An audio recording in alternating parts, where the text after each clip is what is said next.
Okay, we'll call the Newman City Council Redevelopment Agency meeting, regular meeting of June 23rd, 2009 to order, please. Please stand for the pledge. Ready to begin? I pledge allegiance to the flag of the United States of America and to the republic for which it stands, one nation, under God, indivisible, with liberty and justice for all. Please remain standing. Bow your heads, please. Dear God, thank you for bringing us here tonight. We ask that you watch over this city and all cities in our country, that you give this council the wisdom and strength to do the right things for this city. In this we pray, amen. Amen. Amen.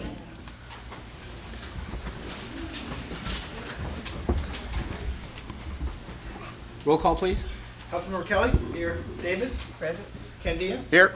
Mayor Pro Tem Martina. Present. Mayor Kate. Present. Well, it's good to see so many people here. I'm not sure if that's a good sign, but it is a good sign? Great. I like that. Item 5, declaration of conflicts of interest. Seeing none, move on to item 6, ceremonial matters. Are there any? None time, Mayor. No ceremonial matters. Move on to item 7. Items from the public, non-agenda items. Is there any member of the public that would like to address the council on a non-agenda item? Yes, sir. Please step to the podium, state your name.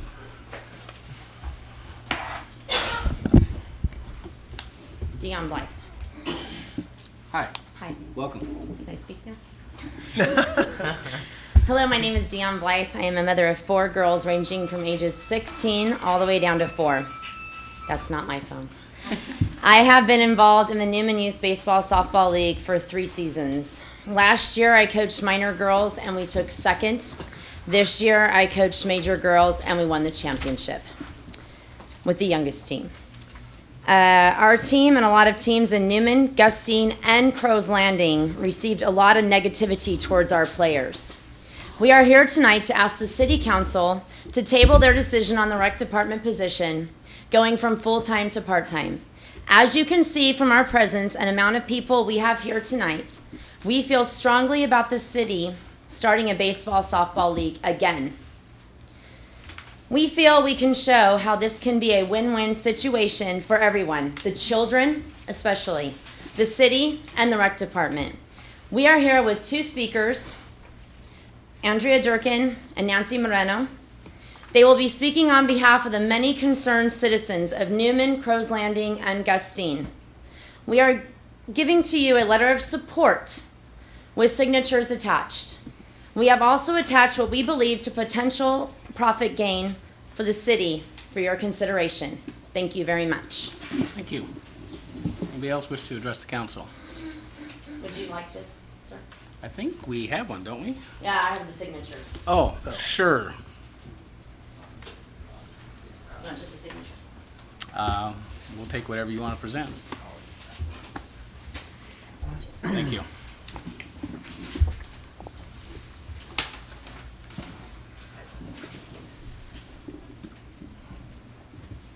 Good evening. My name is Andrea Durkin, and I'm the mother of 5 children. I'm a stay-at-home mom and have very little experience with public speaking, so I hope you don't mind if I read what I have to say. I'm here tonight as a mother whose household has been a member of this community for the last 13 years and whose children have played baseball and softball here for the last 6 years. In addition, my husband has coached in various capacities in Newman for football, baseball, and softball over the course of those 13 years. As the letter you just received states, there are a number of us that have concerns about the baseball-softball program here in Newman and who believe the city rec program could and would rectify these concerns. I personally have been approached by 2 separate groups in 2 different years prior to this regarding having the city offer a baseball-softball program. So I know this is not a new or surprising concern to the council. However, we are hopeful that we have caught the right council at the right point in time and that you will seriously consider our proposal.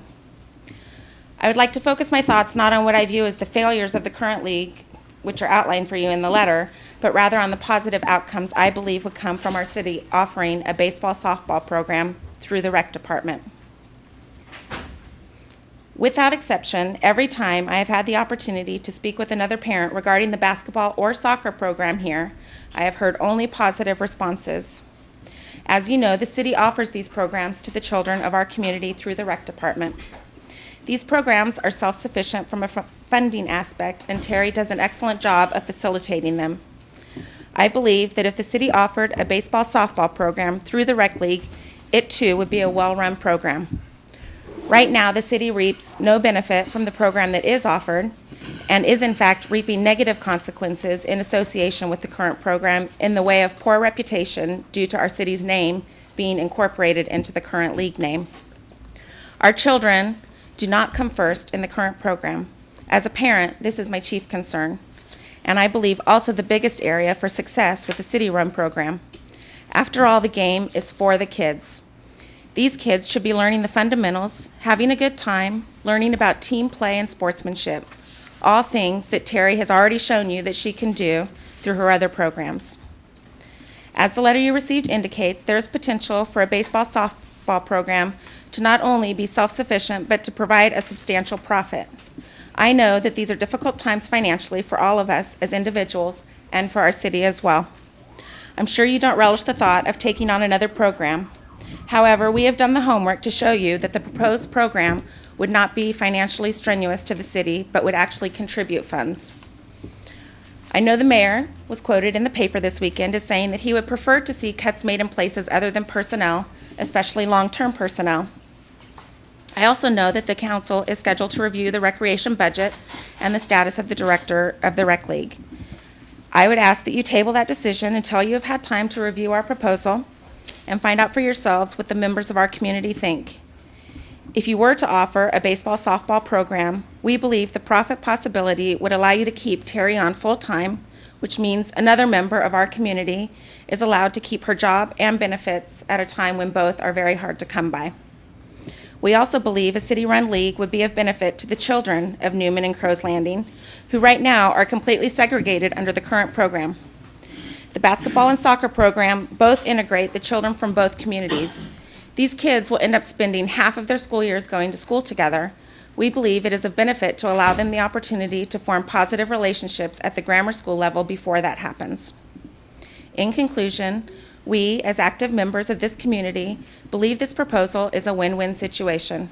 The city maintains consistency and seamlessness in the sports offered to the youth of our community. The city has an opportunity to reap financial benefits from a baseball softball program. Terry gets to retain her hours and benefits. Our city reputation as good and fair-minded sports teams gets to be returned. And most importantly, our children have the benefit of a well-run, fair-minded, equality-based baseball softball league that is just a further extension of this great community to which we all belong. Thank you. Thank you. Anybody else wish to address the council?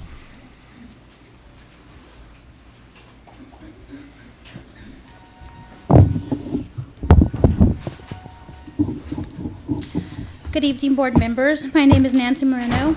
As a member of this community since elementary, I am asking you please consider the potential the city has to generate income from a self-sufficient program like a baseball softball program.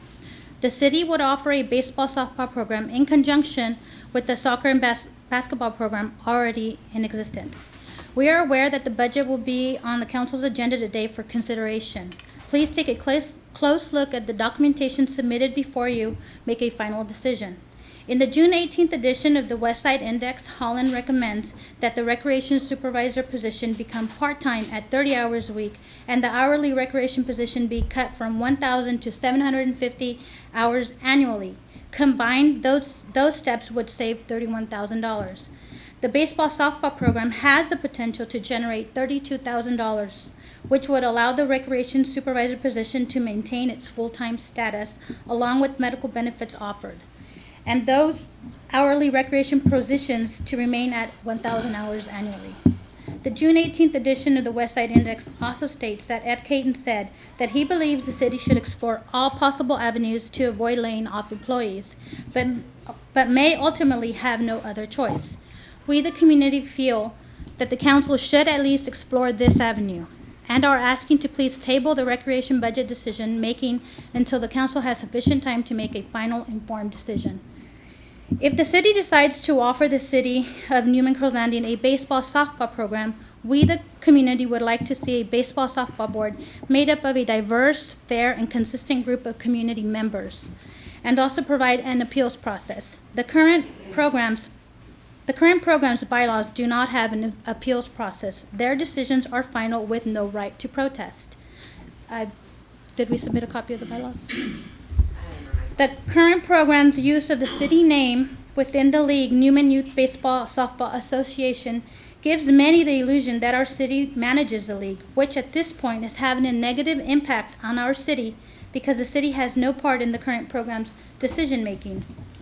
Let's not forget the children. In a small town like Newman and Crow's Landing, if we don't offer our children a fun, healthy, safe environment in which they can play, our children will be discouraged from joining any sports activity. As in the case with the current program, Crow's Landing has boycotted closing ceremonies this year, and not one child from Crow's Landing will be playing in the All-Star tournament. Hillmar as well has pulled out of All-Star tournament for unknown reasons. Gustine has many concerns and inconsistencies they don't agree with.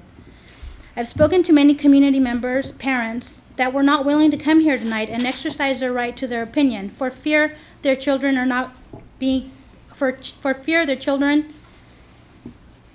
not be treated fairly the following season. There are some families in Newman that have moved their children to Hillmar. There are a few other families that have moved their children to play travel ball due to the same fears. In conclusion, we, the community, are asking to please consider offering the community of Newman and Crow's Landing a baseball softball program in conjunction with the soccer and basketball the city already offers. We feel this will have a positive impact on the children as they can focus on playing ball instead of all the other problems that the current program has been having to deal with. It has affected the children. Just ask any one of the Crow's Landing kids that will not be playing in the All-Star tournament this year. We need to remember that Crow's Landing children are a part of our school district and have played together for many, many years. We are one community, Newman and Crow's Landing. Thank you. Thank you. We else like to address the council?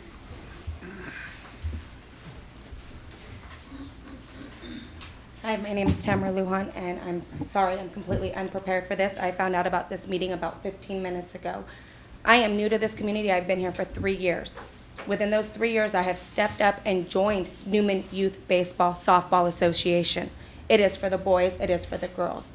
As some of you out here do know, it takes a lot of time, it takes a lot of energy. I'm a parent of 7. I don't have 3, I have 7. All of my children but one are involved in this community's activities with the Newman Youth Baseball. For the people that are out here speaking against our organization, first and foremost, they have false information. As far as Crow's Landing's kids not playing in our All-Star tournament, that was a decision made by Crow's Landing's president. It's in the minutes. They're more than welcome to have them. He made the choice to do that. As far as our organization not doing things for the kids, I myself this year have spent hundreds of hours, and I haven't seen any of you people complaining step up one time to volunteer on a non-profit organization that is ran by us parents and by this community. I myself will do anything to make sure this organization runs for these children. The people that are sitting here that are complaining about the organization, there are numerous letters in regards to them being unfit coaches, physically touching their children. They're in the letters, they're in the minutes. Verbally accusing people of false accusations. They've all been asked to step away from the organization. So because they cannot have their way with the organization, they're coming to you. Would I be supporting this organization if it was a city-run organization? Yeah, because I would step in as a parent, as a coach, as a board member, and help. That's what I do. I'm out at these baseball games 5-6 days a week. Those of you that are around, they see me there, day in and day out. When our snack bars were closed due to permits never being obtained, we, Newman Youth Baseball Softball Association, did not come to the city and ask the city to spend the thousands and thousands of dollars or put in the hundreds of hours that we put in. We as a community pulled together and have our snack bars running at full potential. These snack bars all passed codes, and we're given free range. As far as the organization being able to make $31,000, I would like to see that be there because any kid that comes to Newman Youth Baseball and says that they can't afford to play ball, they still play ball. So do we lose money on that? Yeah, but those children play ball. As far as Crow's Landing's ties with Newman Youth Baseball, Crow's Landing has their own contract that the city is well aware of. They chose not to follow their contract. Their president chooses not to come to the board meetings. Their president chose not to be involved with All-Stars. Their president chose not to have any activities with closing ceremonies. As far as Hillmar pulling out of our All-Star tournament, these kids aren't not going to play with us. These kids were committed to another tournament because our organization had some putbacks. Our snack bar being down for 2.5 weeks was a putback. A board member that was irate and caused numerous problems, numerous board meetings, because she was asked to step down, put our organization at risk. But you know what? As an organization, we held it together. We stayed together. We've made it work. And we have 337 kids that are signed up in Newman, not in Crow's Landing, not in Gustine, not in Hillmar. That is in Newman. 337 kids to get uniforms for, to make schedules for, to have snack bar hours for, to give them fields, which those of you that seen it in the paper, our fields were all done not by the city's dollars, but by our community. Our community pulled together, did everything we need to do to have our fields safely operable for these kids to play ball, and they did it. So all I have to say is I would ask you to reconsider and really look at both aspects of it, meet with the board, find out why there is not an appeal process, because there's appeal processes for the majority of the things. But if a board member or a coach is suspended or is asked to step down, it has become a board decision. It's a majority vote, and there's usually more than one reason behind it. And the gal that's speaking to you today has been asked to not be part of our organization anymore because she has physically harmed a child. She has put kids at risk. Let's not point fingers and let's not. And I apologize for that. I apologize. I would ask that you make your comments, but let's not point fingers and make statements. I apologize. Okay. But that is in our bylaws under those restrictions. And all of the minutes are open to everybody, not just to you as a council, not just to you as a community, but to any parent, any grandparent, any aunt, any uncle. All you have to do is ask. Our bylaws are on the website. That's what we followed. If there's more recommendations, I would hope that more people would step up and join the board. It was announced that we need more people to make the organization run. It's all volunteer. Not a single person out there gets paid, not one penny. So, Okay. Thank you. Thank you. Anybody else like to address the council?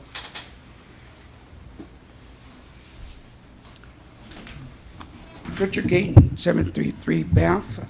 Also your commissioner, Parks and Rec Commission Chair.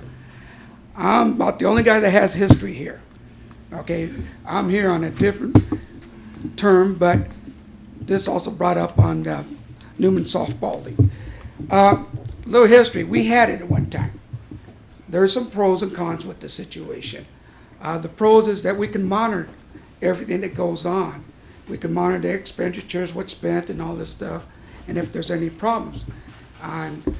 And the con of it is that there's a lot of work involved. There's a lot of work. And the Parks and Rec head, which is Terry now, but the previous one, they let all that slide. That's why we got rid of it, because they didn't want to get involved with it. That's why we gave it to supposedly a nonprofit organization, but finding out they were nonprofit. But anyway, that's hearsay or not, but that's history, to let you know on history on that one.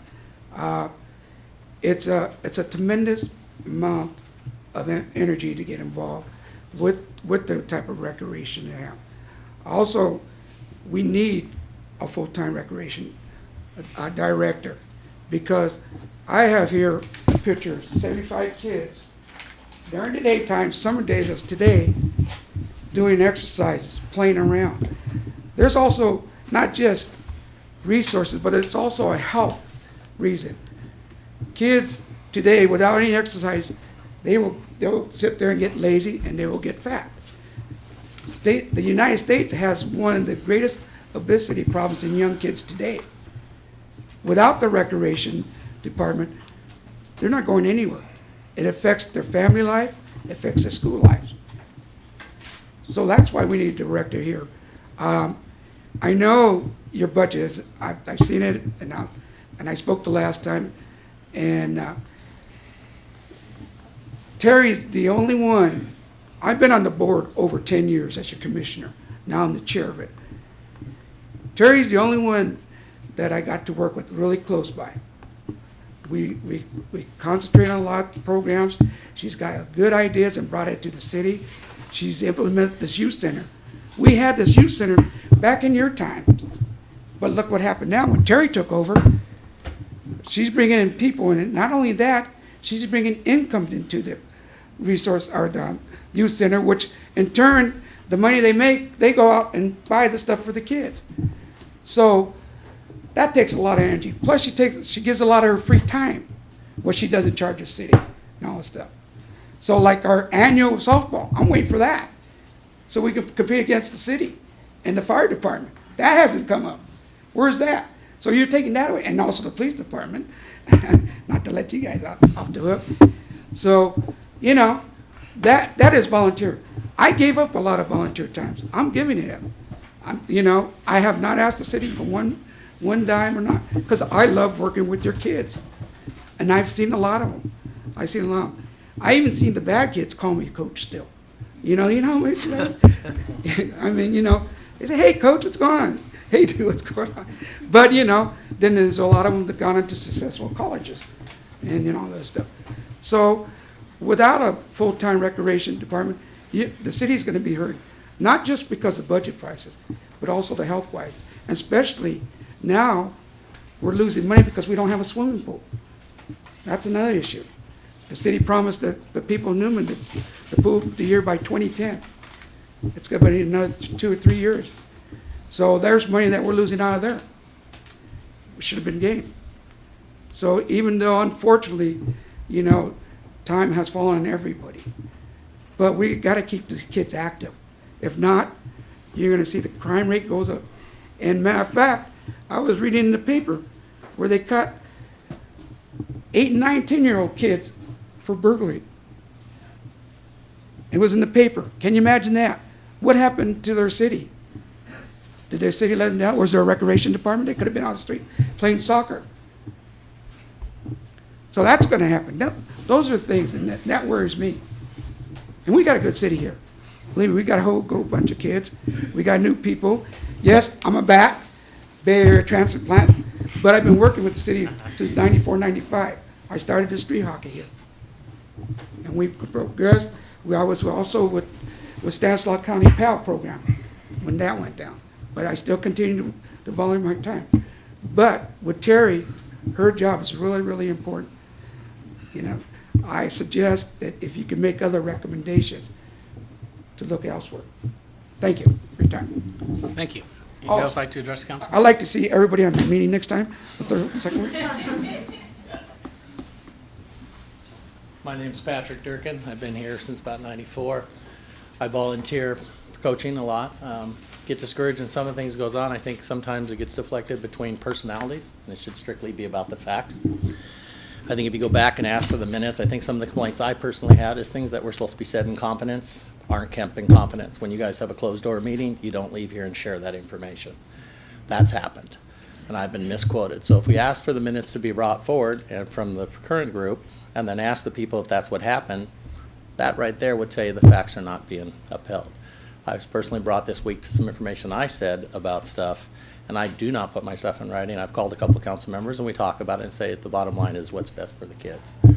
So we can raise the money. I can tell you personally I'll raise $5,000 for this thing, but that's not the issue. The issue is really what's best for the kids, because then you start in that competition between adults. It's about the children. It's about our name not being taken wrong, because when we add Newman to it, it's about Newman. And I think the youth deserve it. It's deserve to give them the direction, the guidance, and ask for things. So what happens is if you have something that has this many problems, it's not working. So it definitely needs to be looked at however you look at it. But it's one of those situations where I was part of the old system. It was great. I know Terry is willing to take it on, so that's great. That somebody wants to take on that much work. And I think it requires the community coming together, but I think the community knows if you bring it back together, they will stand up. We all know in hard times, we've been through some floods, we've been through a lot of stuff here. When it's time to step up, people step up. You just gotta let them know it's important, it's time. It's time for quit saying, well, he'll do it or he'll do it. You know what? I'm personally telling you, call me, and I can raise a lot of people.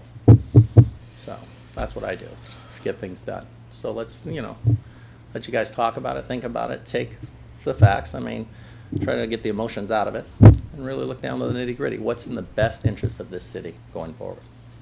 That's what I ask you to do. Thank you. Anybody else wish to address the council? Michael, do we still have a recreation director that sits on the baseball board? Didn't we have somebody appointed? Currently, Commissioner Rangel sits on the board. And attends those meetings regularly? Yes. I'm sorry, can I ask a question? Do you have the bylaws? I do not. We've asked for them, so bottom line, can the city tonight ask for them? The Copy. When they have this consideration, you need a copy of what the bylaws are, what the appeal process is, and I would look at all those minutes closely, and then look back at how they came out. Good. And just can I ask you just personally, are any of you related to each other on this board? He's my brother. That. Andy and Martina. I don't think we're related. A Greek boy and an You never Italian know, boy. right? That was a lot of years ago. So Yeah. bottom line is this. I'd ask you to look into that. That's a common phenomenon. Okay, obviously, we can't take any action on Correct. it's a non-agenda item, but Michael, if you just research it a little bit and get whatever information might be helpful. I know the council has addressed this once before, I think about a year and a half ago. And I thought the problems had been resolved, but I guess they haven't been. So, anyway, we can take a look. Can I ask you a quick question, Mayor? How many more kids, if we were to start this program, will we encompass then? Would we get a lot more kids involved? Yes. I Okay. coach and I know 20. Okay, so, In addition, there's a large group of us that will be pulling our kids if the city doesn't take it over. So you would retain those children as well as bring some back that have moved away from the program. it sounds like we need to get both groups together with somebody in charge and sit down, talk it out, find out what's going on either way, but have somebody like Terry, who does a fantastic job here, monitor it. Well, She's got a lot I of think we comments. addressed that once before, and I think that was the purpose of putting the recreation director on that board to monitor it when there was issues last time.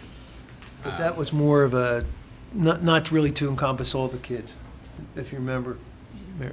The job of the commissioner on that board is not he's supposed to be biased in the opinions of what they do. Just monitor it. If anything comes up, or if they have a question for the city, that's when he's there.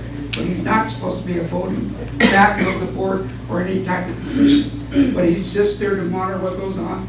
Then on our monthly meeting, he gives us feedback of what's going on at the board meetings. If somebody got suspended, he'll say somebody got suspended and all this stuff, and whatever goes on. But he's just there as a monitor, not to be a part of the board or any voting action. He has no right to that. Well, I think I understand that was my understanding what that person was going to do. But since that has happened, as far as I know, none of us have ever been contacted, nor has there been a report made back to the council that there was issues going on. Right. So I personally have called, I'm not gonna say it, but my name is Patrick, and we know who's talked. And so what I've asked is please go to one of those meetings. Just watch one of the decision-making processes. Leave us out of it. Just go and observe that situation. The key happens to be is the current board, and that's for them to talk to you, not to me, it's by invitation only. I was told directly by the board members. Those boards should be a volunteer, just like you were voted in. It should be the community where the parents that, everybody that signs up should have a right. These are the people that are willing to be on the board, and you'll find there'll be a lot of people that would like to be on the board. As long as they feel they're being heard. A lot of people don't feel they're being heard, they don't want to help, that's just the nature of human beings.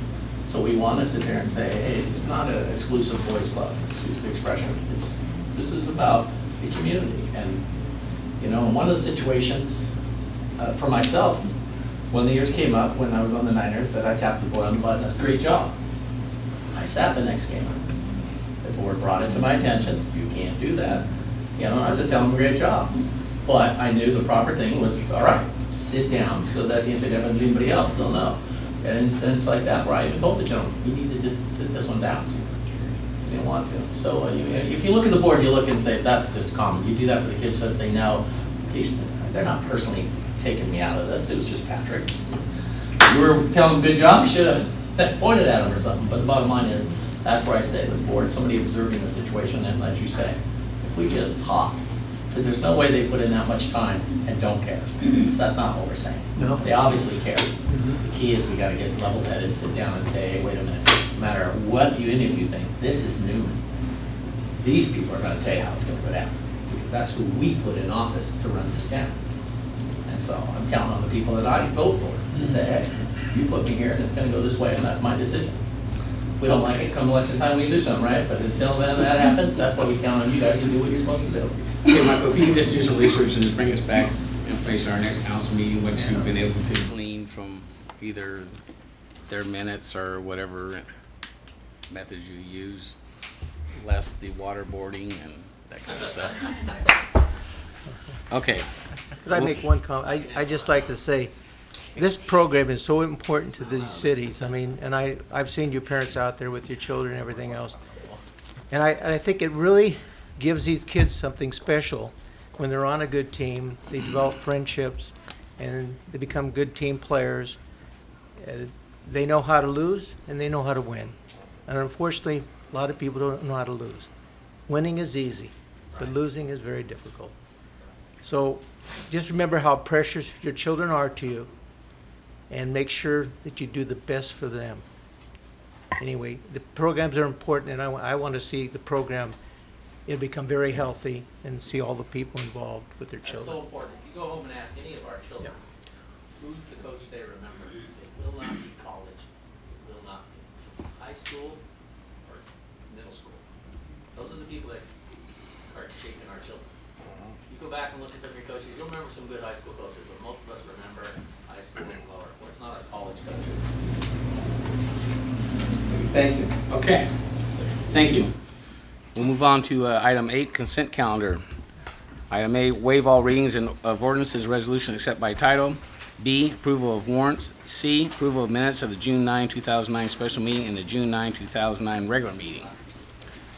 Jeez. 5 minutes, 3 minutes, They're leaving them. 2 minutes. Mass exodus. We got thick skin. Yeah. May I have a motion? I'll make a motion that we approve the consent calendar as is. I'll second that motion. A motion and a second. All in favor? Aye. Opposed? Motion carries. Thank you. Give them a bit of time to quiet down.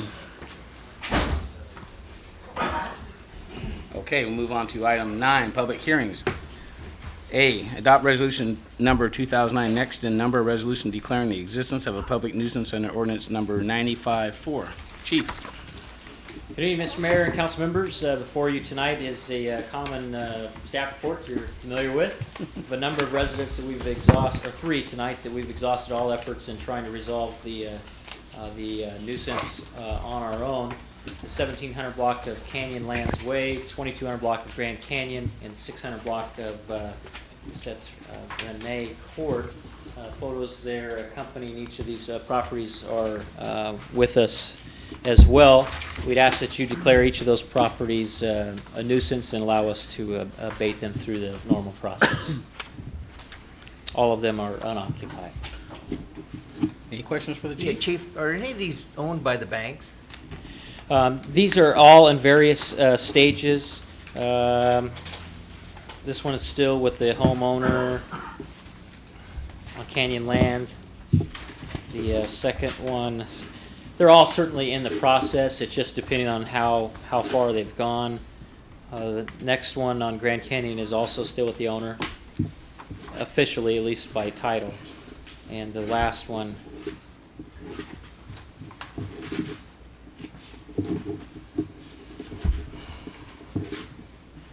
I missed to skip that one. The last one is as well. So they're in the process, which is what is probably why we're not getting a resolution, obviously. Once they do get to the banks, things have gone well, actually, over the last year or so. Thank you very much. Any other questions of the chief?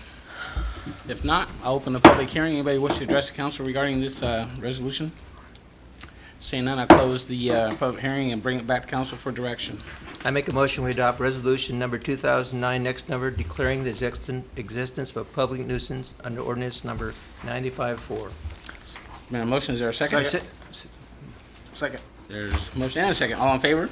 Aye. Aye. Opposed? Motion carries. Thank you. Item B, adopt resolution number 2009, next in number, a resolution confirming the assessment and ordering the levy for the lighting and maintenance district for fiscal year 2009-10. Hi, Gardner. Good evening, Mayor. How are you? Good. Honorable Mayor and Council Member, the item for you tonight is to adopt a resolution confirming the assessment and ordering the levy for the landscape and lighting district for zones 1 through 15 for fiscal year 2009-2010.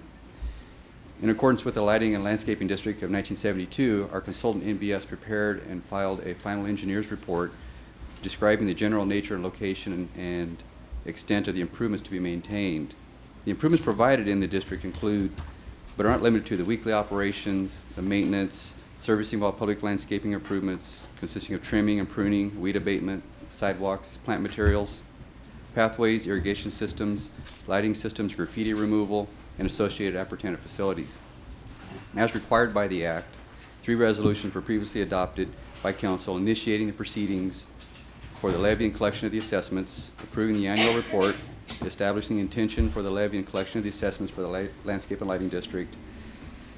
And therefore, the last step in this process is for the City Council to conduct a public hearing concerning the levy of the assessments and to confirm the assessments and order the levy for the landscape and lighting districts. Therefore, it's staff's recommendation for City Council to adopt a resolution confirming the assessments, ordering the levy of the landscape and lighting districts zones 1 through 15 for fiscal year 2009-2010. And if you have any questions, I'll be happy to answer them for you. Questions of Garner? Seeing none, I'll open the public hearing. Anybody wish to address council regarding this resolution? Seeing nobody, I'll close public hearing. Bring it back to council for direction. Make a motion that we adopt resolution number 2009, confirming the assessments and ordering the levy for the landscaping and lighting district zones 1 through 15 for fiscal year 2009-10. Second that motion. There's a motion and a second. All in favor? Aye. Opposed? Motion carries. Thank you. Move to item 10, regular business. Item A, approval of proposed development of an off-leash dog park at 1269 Maripole Lane. Good evening, Mayor and council members. Before you is a proposal from Friends for Sophia's Dog Park for an off-leash dog park at 1269 Maripole Lane. This site was identified after staff and Friends for Sophia's Dog Park CEO Marlena Cardinal discussed site needs, access, and availability. The proposed site is already city-owned, is identified as parkland, is appropriately located by an existing park, contains necessary infrastructure, and provides adequate space for the proposed use. Friends for Sophia's Dog Park has been working in Stanislaus County for the development of dog parks and has successfully been involved with parks in both Patterson and Turlock. An off-leash dog park is considered an amenity in communities and is often touted as such. An obvious concern for the development of dog park is cost. Fortunately, Friends for Sophia's Dog Park has announced that they will fund 100% of the park's development through private donations and grant applications. The city would only be responsible for maintenance of the park.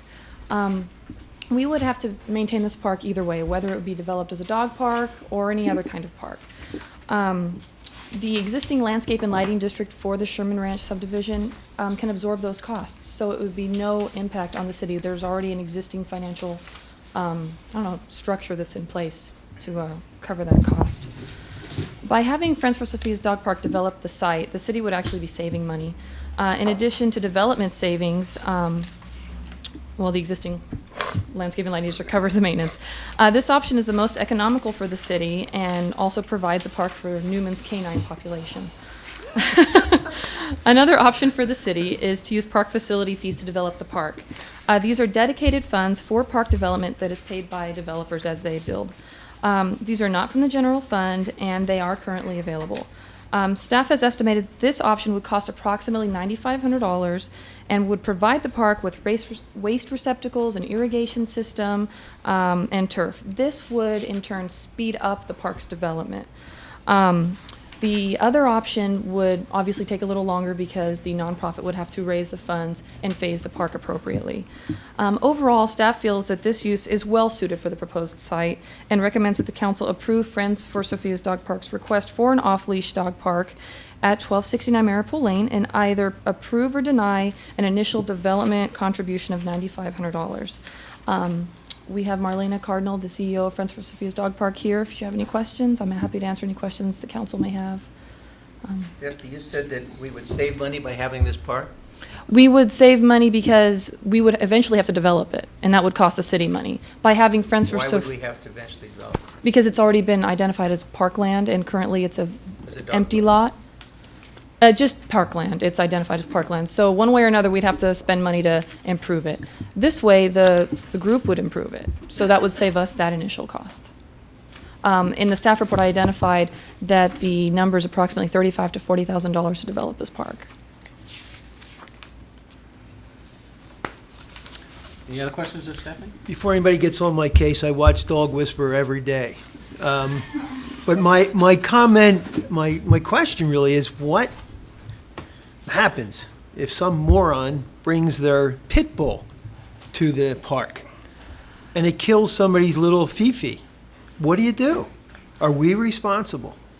That's my question. Ultimately, there's a liability issue for any property owner or any a dog. I mean, excuse me for the canine friendly out here. Technically, canines are property to the owners. So therefore, if you take your dog out there and they're not properly trained and you let them off that leash and they attack another person or another animal, you are personally responsible for any damage that animal does. And Tom, correct me if I'm wrong. Yeah, and I guess practically how it works is up to the extent of the homeowner's policy, and then to get to your questions, then the deep pocket, the city probably comes in. Correct. And what we would have to do is just make sure that all rules are posted out there. As a city, we're doing the best we can using our animal control officers to, periodically inspect what's going on out there, and that the site is developed so it is safe, that the animal is actually put into that environment by their owner. So. Comment. I'll make a comment. I love animals, don't get me wrong. Right now, the city's going through financial problems, tremendous financial problems. We're considering laying off people, furloughing people. It's very difficult to come up with any funds at this time, as far as I'm concerned. It is very difficult. And I cannot look anybody in the face that's an employee that's going to lose hours and say we're going to give money to the park. And God knows I love animals, and I just couldn't do it. That is why staff prepared the two options. Option one is simply approving the use, and the nonprofit would take reins and develop it as the funds allow. Option two would cost the city money out of park facility fees, which is not general fund. This is money dedicated for park development paid by developers. So, I really want to just make that point, that it would not affect general fund monies whatsoever. It would not affect people's jobs. This is dedicated money to develop parks, new parks. It can't even be used to maintain old parks. But your point is well taken, Councilmember, and that's why we have the two options before you. And I'm sure we've got people here that'd like to speak if you would like to have any additional information. Any other questions of Councilmember Stephanie? Where does the money come from to maintain it? Is that general fund money? No, it's Landscape and Lighting District, which is money that's already levied on tax bills for that area, and that's already an applicable use, so it would be just absorbed by that. Yes, when we initially set up the Sherman Ranch Landscape and Lighting District, this site is identified as part of the cost. When we developed what the annual assessment would be, this site was part of that annual assessment when that district was originally set up.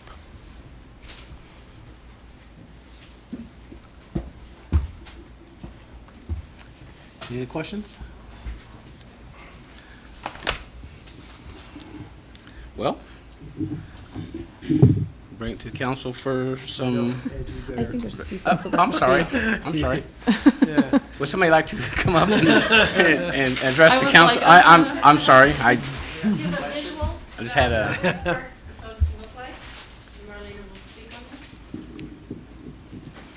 Yeah, for those who haven't seen this is our landscape architect's drawing of the proposed park. There will be a 1,600 square foot area for small and shy dogs, and then a larger area for general dogs.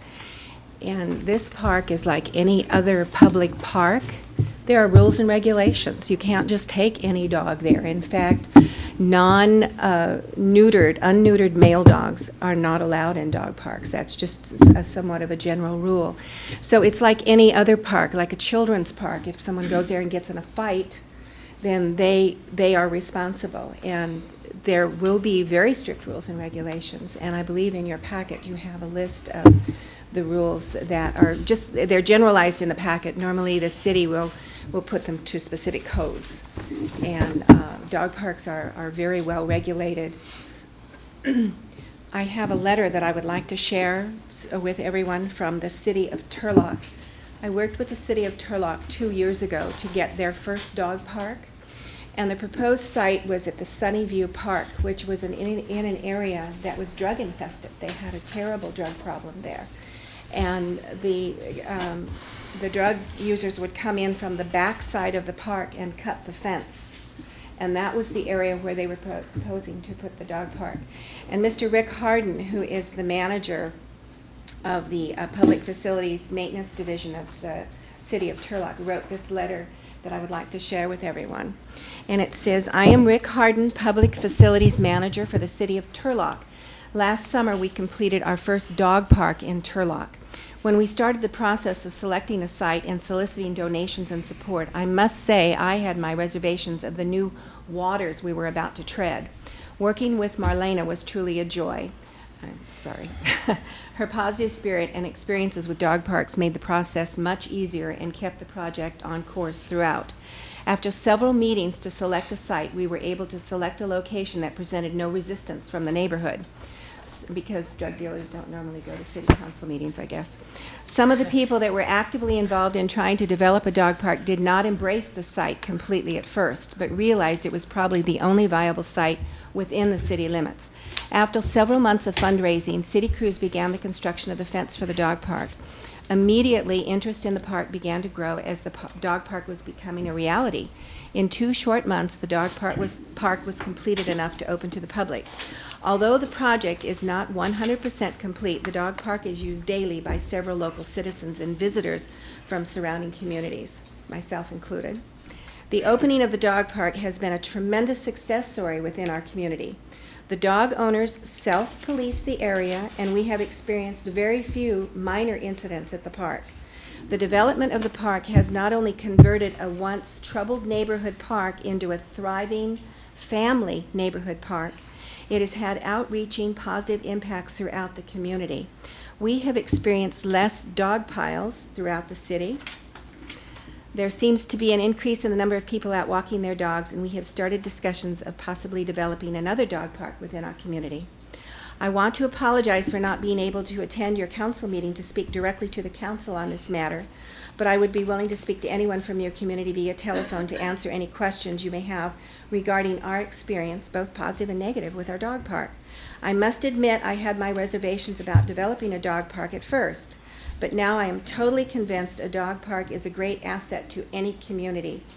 It is amazing to watch people of all walks of life come together in such a positive way through the socialization of their pets. I sincerely wish you the best of luck and hope your dog park becomes a reality and the citizens of Newman can experience the joy and success the people of Turlock have experienced this past year. Sincerely, Mr. Harden. I wanted to share that with you.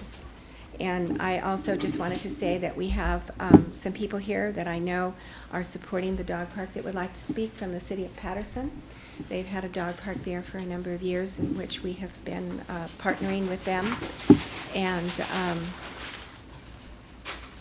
I really hope that you will allow us to develop this site.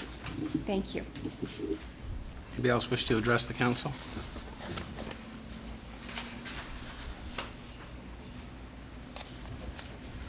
Thank you, Mayor, members of council. I am the Parks and Recreation Director for the City of Patterson, and we too have a dog park.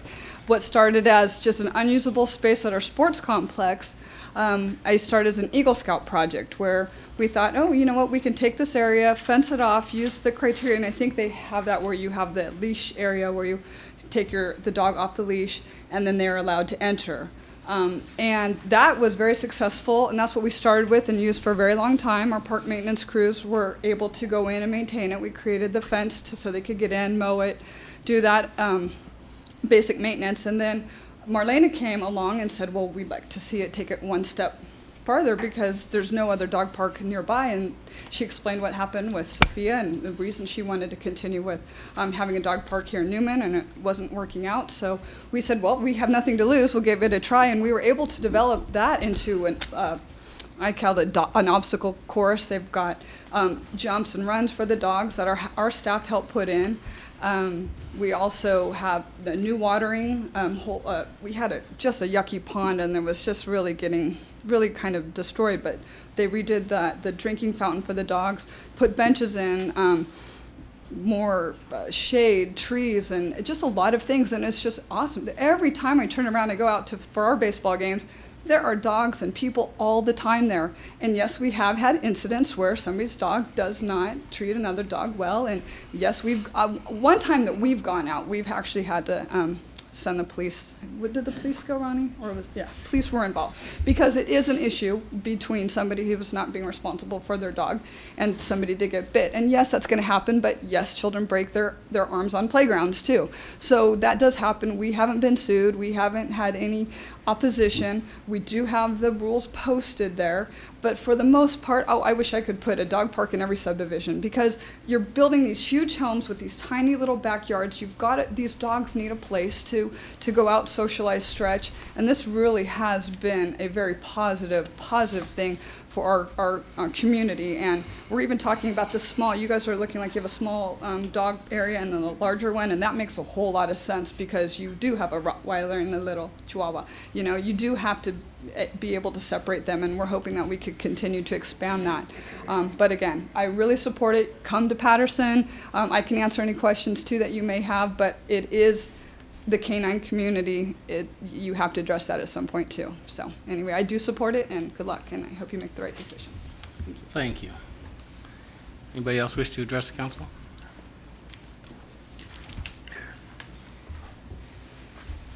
Richard Gayton, Parks and Recreation Commissioner. I get involved with everything. The dog park. I've been down to Turlock because that's one thing. One thing about Turlock, it's pretty nice. They have divided. They have one side of the fence for big dogs, and they have the other side for little dogs. And to me, the location is always the outskirt of town and all this stuff. And we'll be the only city with the location within the town limits than any other city, because most of the dog parks is, it's been sort of away from the city and all this, and people have to travel to it and all that stuff. But I also been to the one in Union City, and in Union City they have a fantastic dog park. It's just like kids' toyland. There's some good things on that and all that stuff. And I agree with you. It's a concern with the other dogs attacking and all that stuff. But like you said, they brought a good presentation to our board meeting. Last year we denied it, but the presentation was outstanding this year and all this stuff, and that's why we approved it and brought it to your council. Thank you. Anybody else wish to address the council?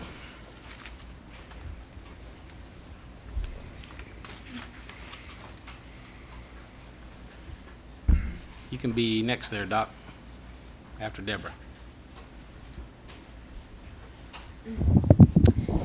Mr. Mayor, council people, and fellow citizens.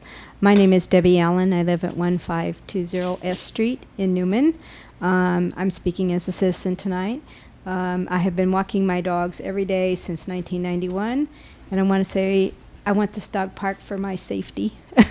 I'm tired of being chased by dogs I don't want to meet, meeting people I don't want to meet, and tired of dodging traffic for people that don't stop at stop signs, drive too fast, and I'm constantly having to jump up on people's grass to avoid being hit and killed. This is a place where I can go and my pets can go in safety. And it's really, I think it's needed in this town, and I would really encourage you to approve the project. Thank you very much. Thank you. Anybody else?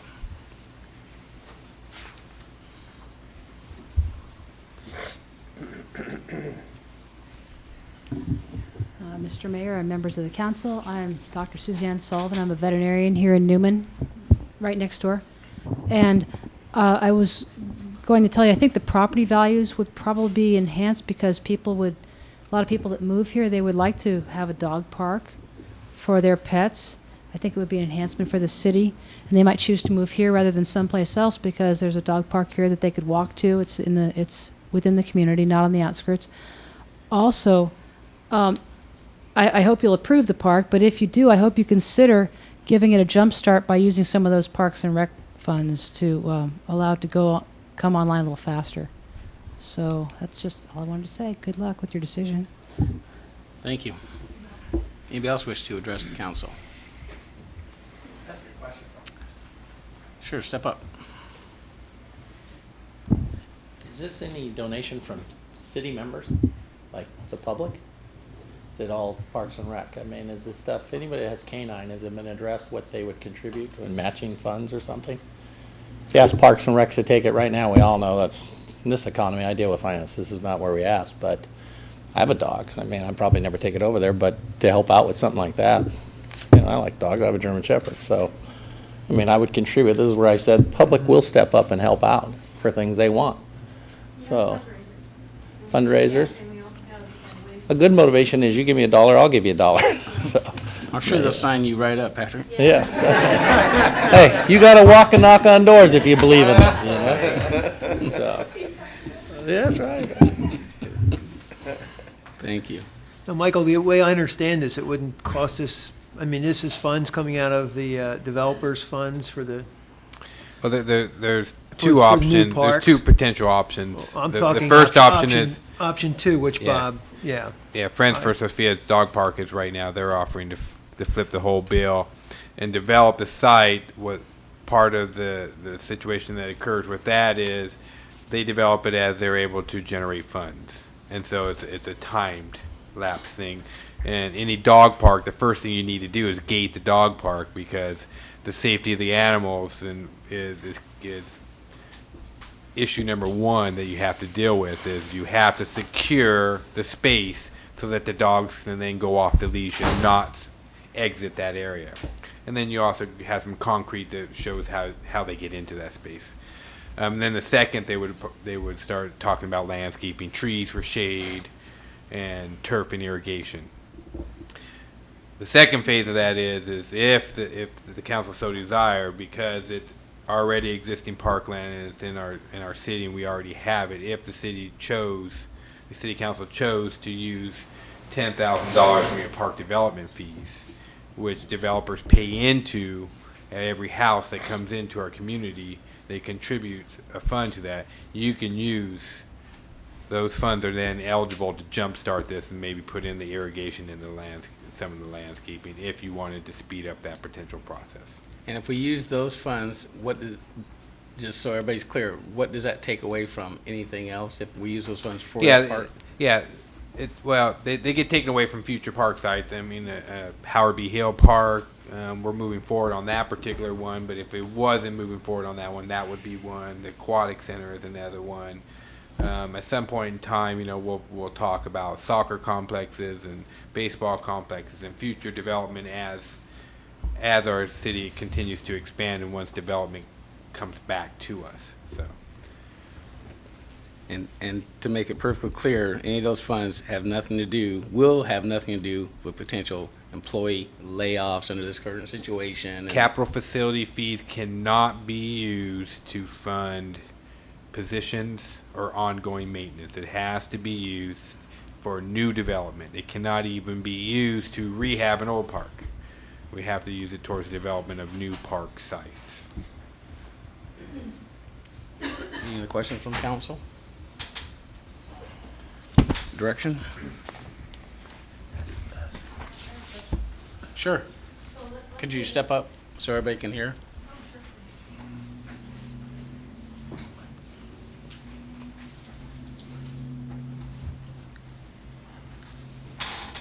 My question is, if the board were to use some of those funds for Sophia's Dog Park to get it started, how would those funds be spent? Wouldn't they be spent, paying the city to do these improvements, or would they be put out for bid?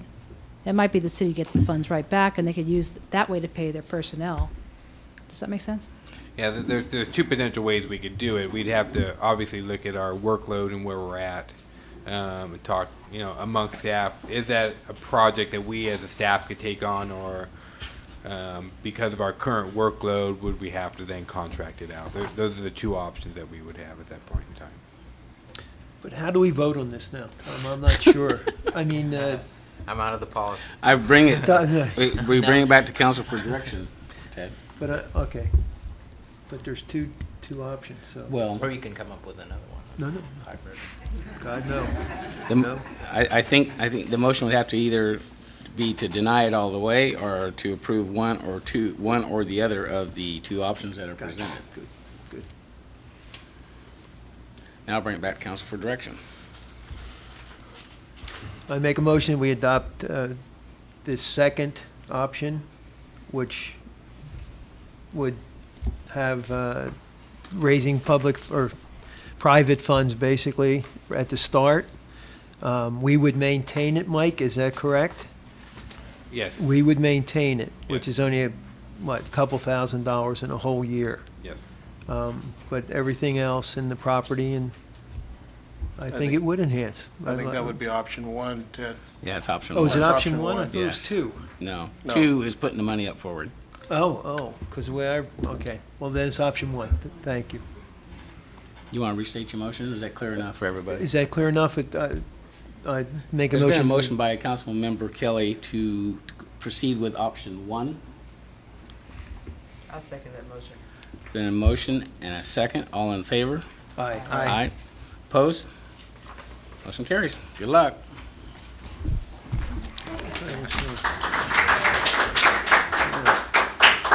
Okay, move to item B, approval of fiscal year 2009-2010 annual budget as presented in the preliminary budget document.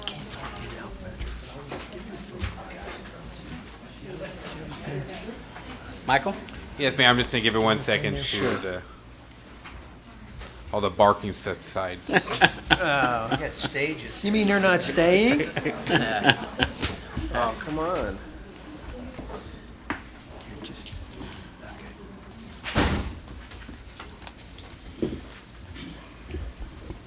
Thank you, Mayor, Council. Tonight we have before you our proposed preliminary fiscal year 2010 budget. The reason we say preliminary is we anticipate in 90 days we're probably going to have to come back and look at adopting a final budget. It's very difficult this time to adopt a final budget because the county hasn't given us our property tax number yet, and the state hasn't determined how much they're going to steal from us yet.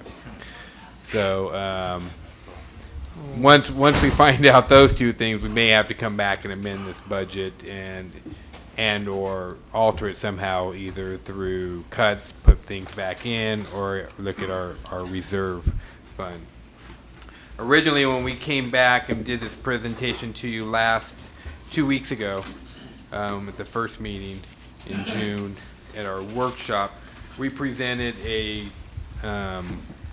budget that was $112,000 of deficit. What I can tell you is we've been able to work with our last group, the miscellaneous employees group, and through some contract concessions that they've agreed to, we're now able to present you a budget that carries a $80,580 budget deficit. It would be staff's recommendation at this time that we take money out of our rainy day fund, our reserves, to cover that $80,850 or $580, and move forward with the budget as presented. So, with that, those are the only changes that we've identified from last presentation to this presentation. I know you've had the budget. We're ready to answer any questions that you may have or you may have found as you went through the budget and combed through it.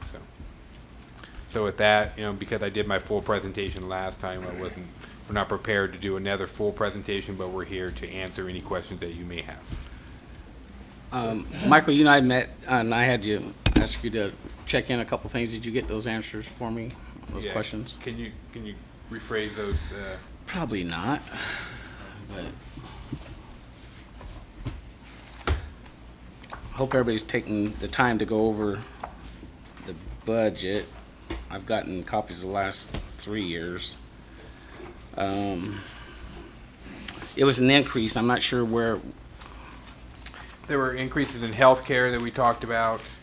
There was an increase in the fire department, and that was due to our chief. We're going to be talking to our fire department. You talked about the capital purchase in there, the dishwasher of the equipment. We can hold that off till mid-year and see where we're going with that particular project.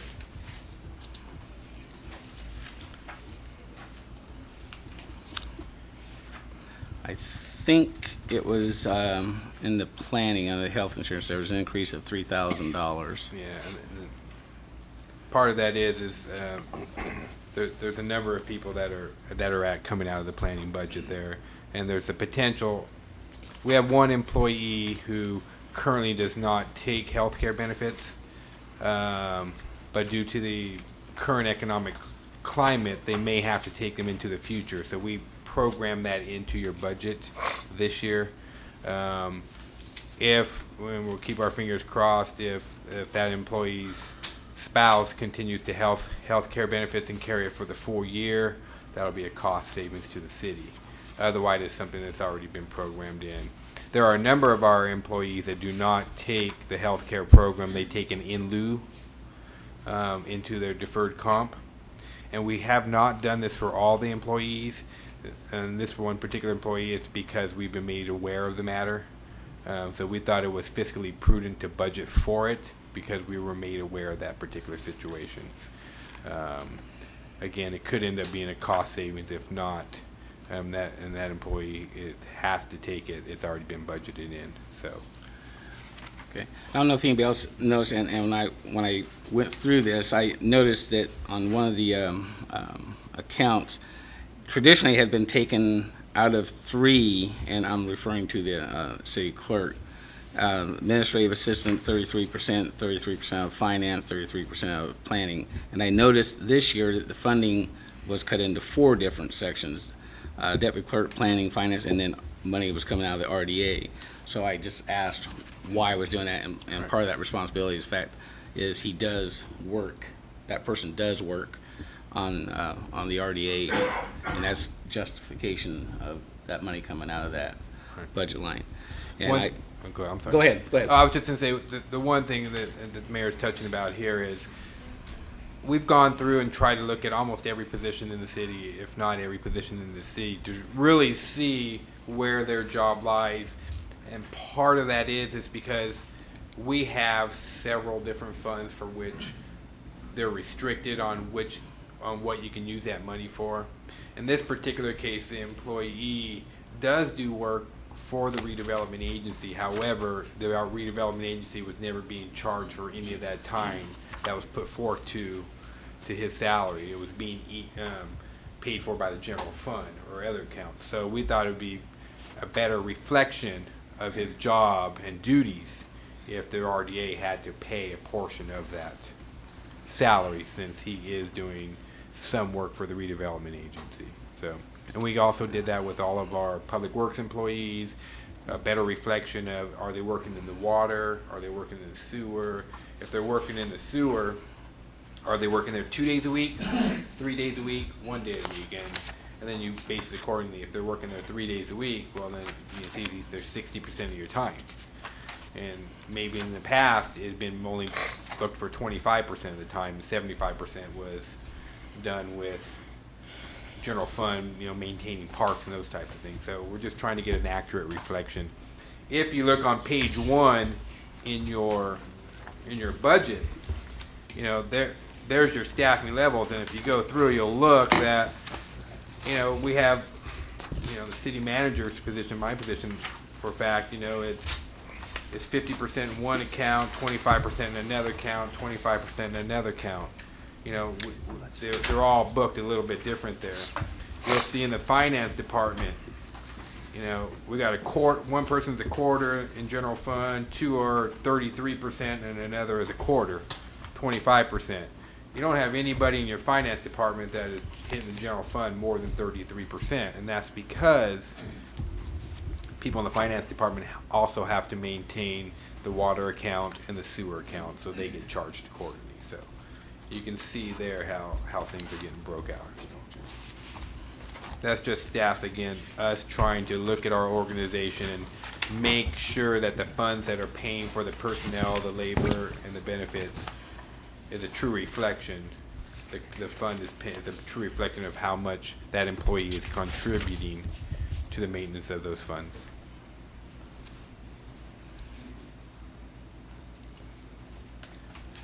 The budget will also reflects there's some merit step increases that are figured in there also. So if you notice on a couple on the budget line, there's going to be some increase in salary, but those are penciled in to reflect step increases that are due.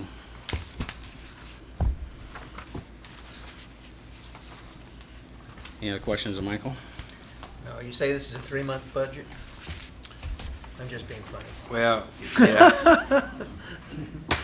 Yeah, we're gonna continue to bring quarterly updates to the council. I think it's a great idea. Things change week to week, and they have for a long time for us, and that's why it's very difficult for us to hone in on this. But any opportunity, as soon as the state decides what they're going to do to their children's cities, then we're going to come back and let you know, and then we'll have to make a projection of what that cost is to us. Figure out what our opportunities are as a community, present those opportunities to the council, and then you'll provide us direction on how to deal with the thieves in Sacramento. So the 80,580, that's what we are taking out of general funds right now, subject to change. 3 months from now, 4 months. 30 days, 2 weeks, yeah, to the state. And you'll hear a lot of acronyms about the state budget, what's going on. HUTA is one. HUTA is highway user tax.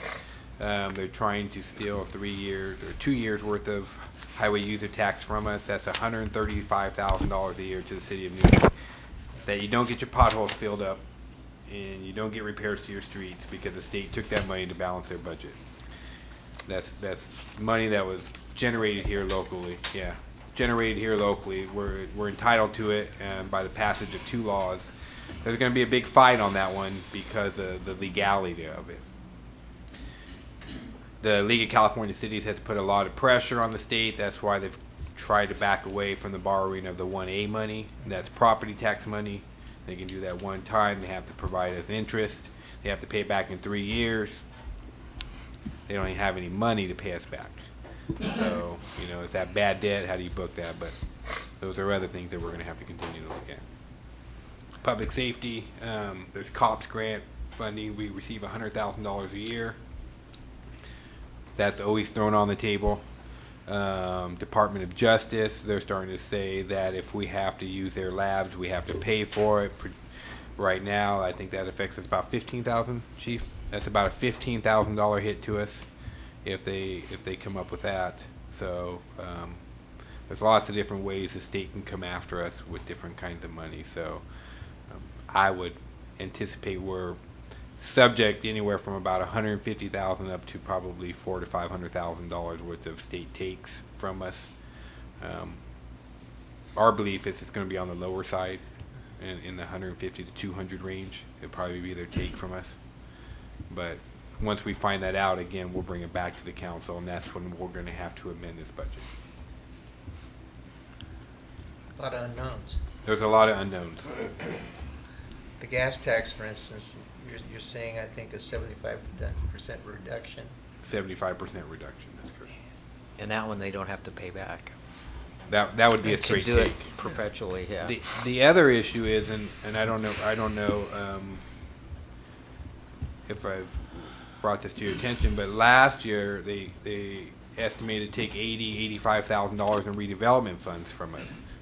The city of Madera, the California Redevelopment Association, a few other cities fought back and said that's unconstitutional, that those funds are protected by California law. And we won that case. So what does the state do? Well, they're going to appeal it. And if they don't win that, then they'll probably write a law to make it legal. Yeah. How do you lose? So they're going to go after that money again. So that was $85,000. There potentially is another $80,000 to $100,000 in redevelopment funds. Gas tax, property tax, sales tax, anything they can do to get our money. So. One of the other issues I brought up with Michael and we discussed, because our management group was the first who stepped up with the concessions, and then the POA came through, and then finally with miscellaneous. One of the concerns I have, we need to be fair and equitable across the board. One of the things we taxed with our miscellaneous is we're going to put in January, there's going to be a $900 cap put on insurance. And we've addressed insurance for a long time. We know it's skyrocketing. And so I asked Michael to make a note that we need to address that with our other groups as well. If we're going to levy that on our miscellaneous, it needs to be across the board. So they need to have that same, they can either go with the Kaiser plan or there's going to be a $900 cap. The whole idea was to gain control over our health insurance. So I ask you to make a mental note of that next go around, that needs to be spread across the board as well. One of the other issues, and I brought it up last time, Michael, with this preliminary budget, it's my understanding then that's with the recommended cuts as well as you put in there. And I'm talking about in the police department. Yes. Okay. And I've had quite a discussion with the city manager regarding that issues too. And I truly don't, and it was stated that it was hoped that the council wouldn't micromanage, and I don't feel that's what's happening. And if people feel that way, sorry. I don't agree with, we have 3 people that work in that office, and the talk is to release the senior person because it costs the most, the record supervisor.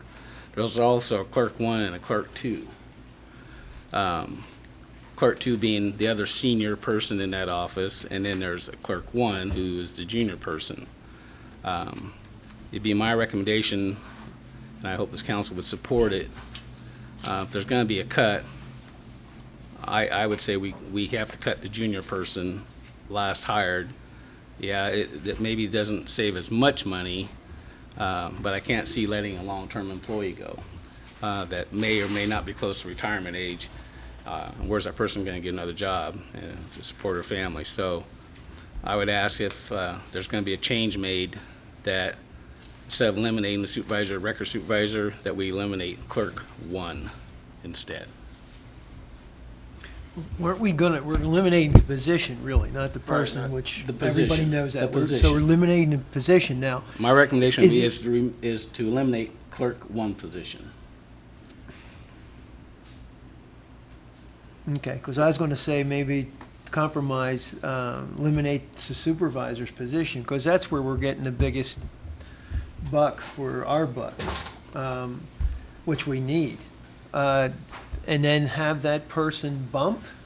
I mean, is that, I know it's not a union, We but can avoid the bumping. Is the clerk 2 position is also is a skilled in a high paying position as well. Mhm. Maybe not as much supervisor.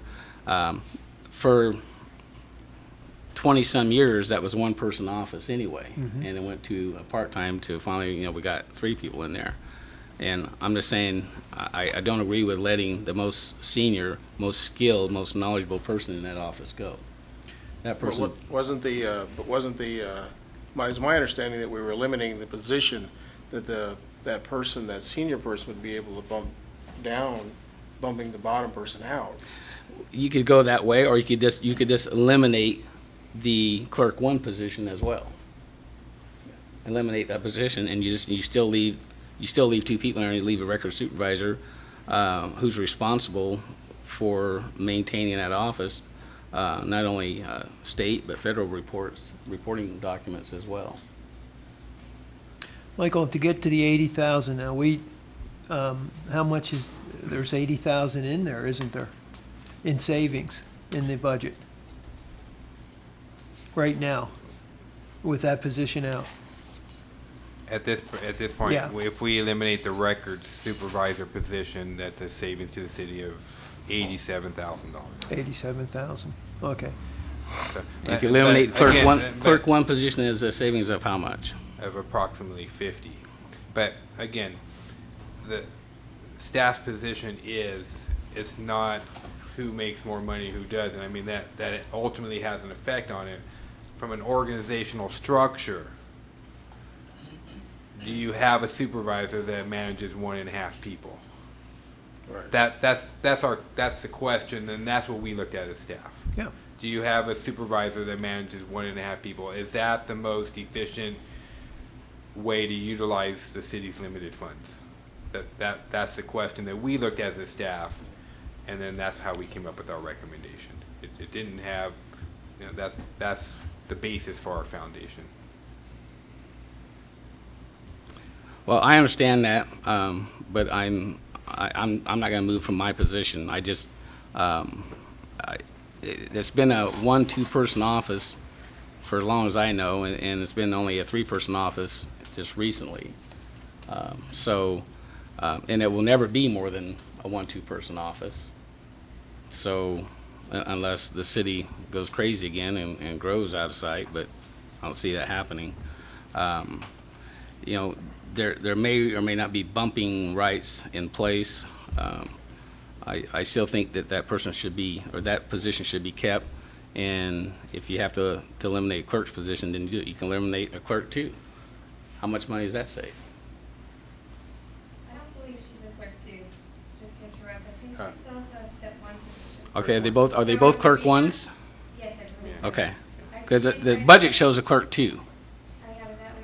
I apologize. I believe it's only a clerk 1. Okay. Adam, do you know? I believe it's only a clerk 1 position. She is at the highest rate, so it would be a little bit more than the other clerk 1, but not too much. I don't have that number, unfortunately. But even then, I mean, we're starting, personnel rules. We have personnel rules that deal with this particular situation. So depending on the council action, staff would then go to the personnel rules to determine the correct order of the layoffs. And we would go by that. So, those are adopted policies by the council, so we would just refer back to those, refer to our legal advisors, and they would direct us accordingly. I agree with Mayor Caton. I believe the last person hired should be the first one to go.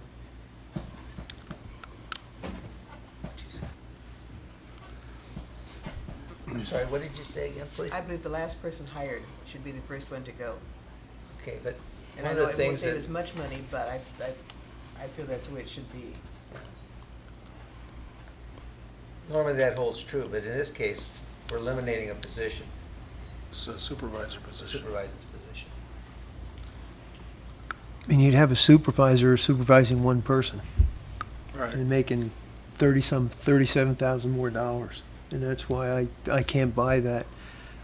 They're all great people. This sucks. I don't like doing this. None of us do. But we're looking at a position here, not at personnel. And we're looking at numbers. That's all we should be looking at, not at personnel. That's Michael's job to do that. So we have to look, if we eliminate that position, how much money are we going to save? Can she bump down then and accept that clerk 1 at the high end and do it that way? So we have 2 clerks, and then you not have a supervisor, but and really get our savings. I don't care how we do it. I want that savings. So that's where I'm at. Well, then I think we'd have to look across the board and all of our supervisors, and if they only supervise 1 or 2 or 3 people, then we dump them. Is that what you're saying? Yeah, to be honest. If you're talking about maximizing the dollar, then any supervisor that supervises only 2 or 3 or 4 people, then maybe that person needs to go.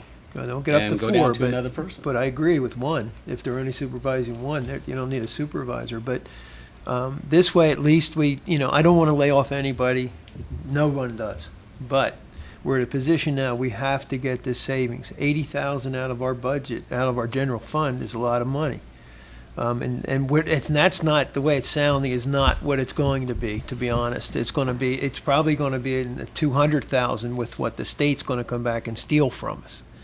So every time they steal, that reserve fund just keeps going down, and we can't afford. I'm worried about next year. I'm not worried about this budget. We can handle this one, but the next year and the year after that, we're going to be in deep doo-doo, and if we don't do something, and so we're looking at a position. We eliminate the position. She moves down. I don't want to. She's done a great job for us all these years, and it's only fair. Other than that, if she can't accept that, I'm afraid then we have no other choice. If somebody else can bring something to the table that's going to save us that money, please step forward.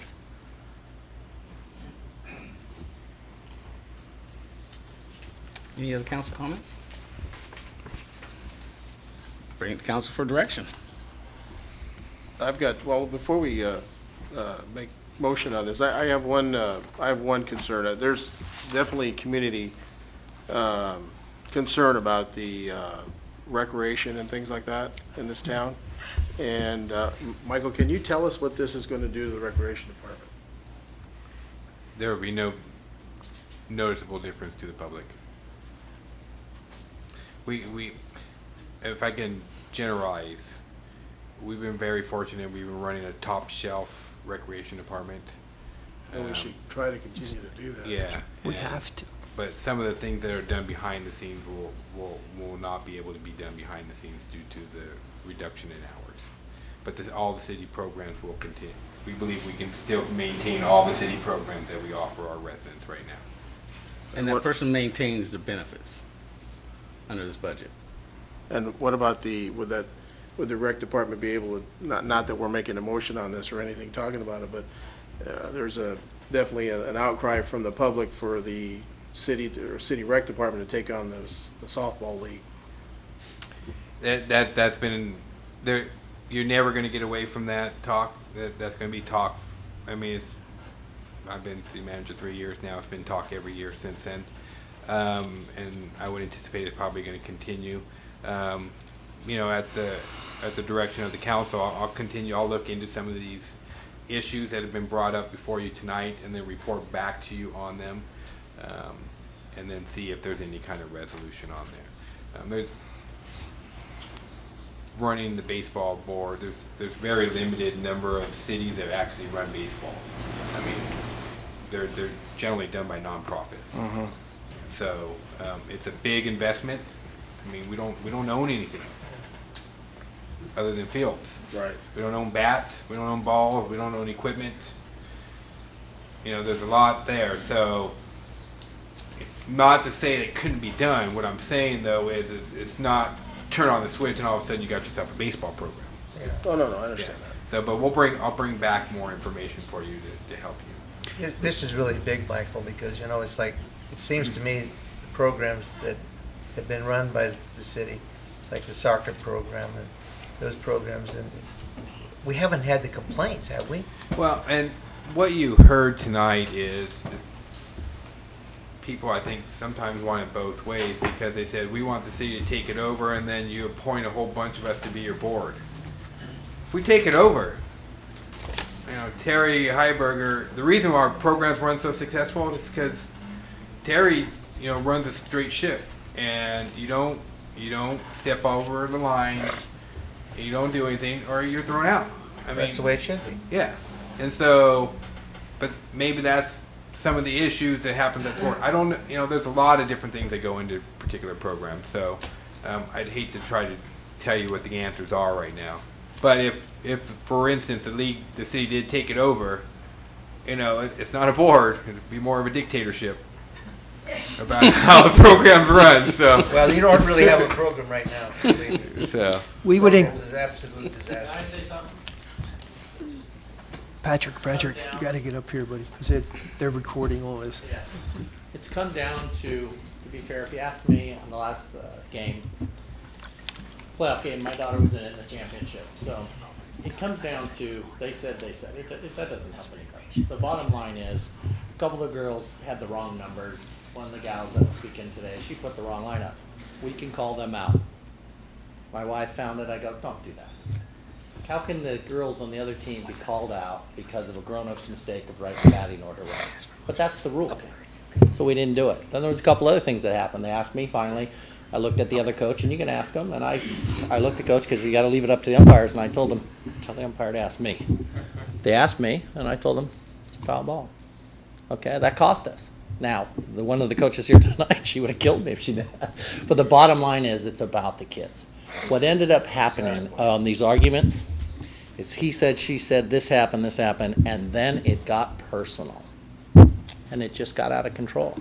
So many of the public now they don't want anything to do with it because they see there's no accountability, they think. But again, remember, it's always the point fingers. It's all the couching umpires. We stand back and what's easy to say. I always tell everybody, the best game that can be played is we move the grandstands, and I've said this to W, to the outfield. Put the parents so far away that they get to watch, but they're not destroying the game. I mean, we used to play pickup games. We all know how to go get our friends, make rules, and that's how it went. We've gotten to the point where we're putting too much input, and we need that direction. You need sometimes a dictatorship, just like an umpire. This is how it goes, and we're done. And you know what? You vote for it. Once you put it in place, beware, because it will be ran this way. And I think that's why I say we look for your leadership in that. But that's what's happened a lot. It's no side is wrong. There's no way on the other side when people are saying that they did wrong. No, you don't put that much effort in getting the snack bar together. You don't do that much work to not think they don't care.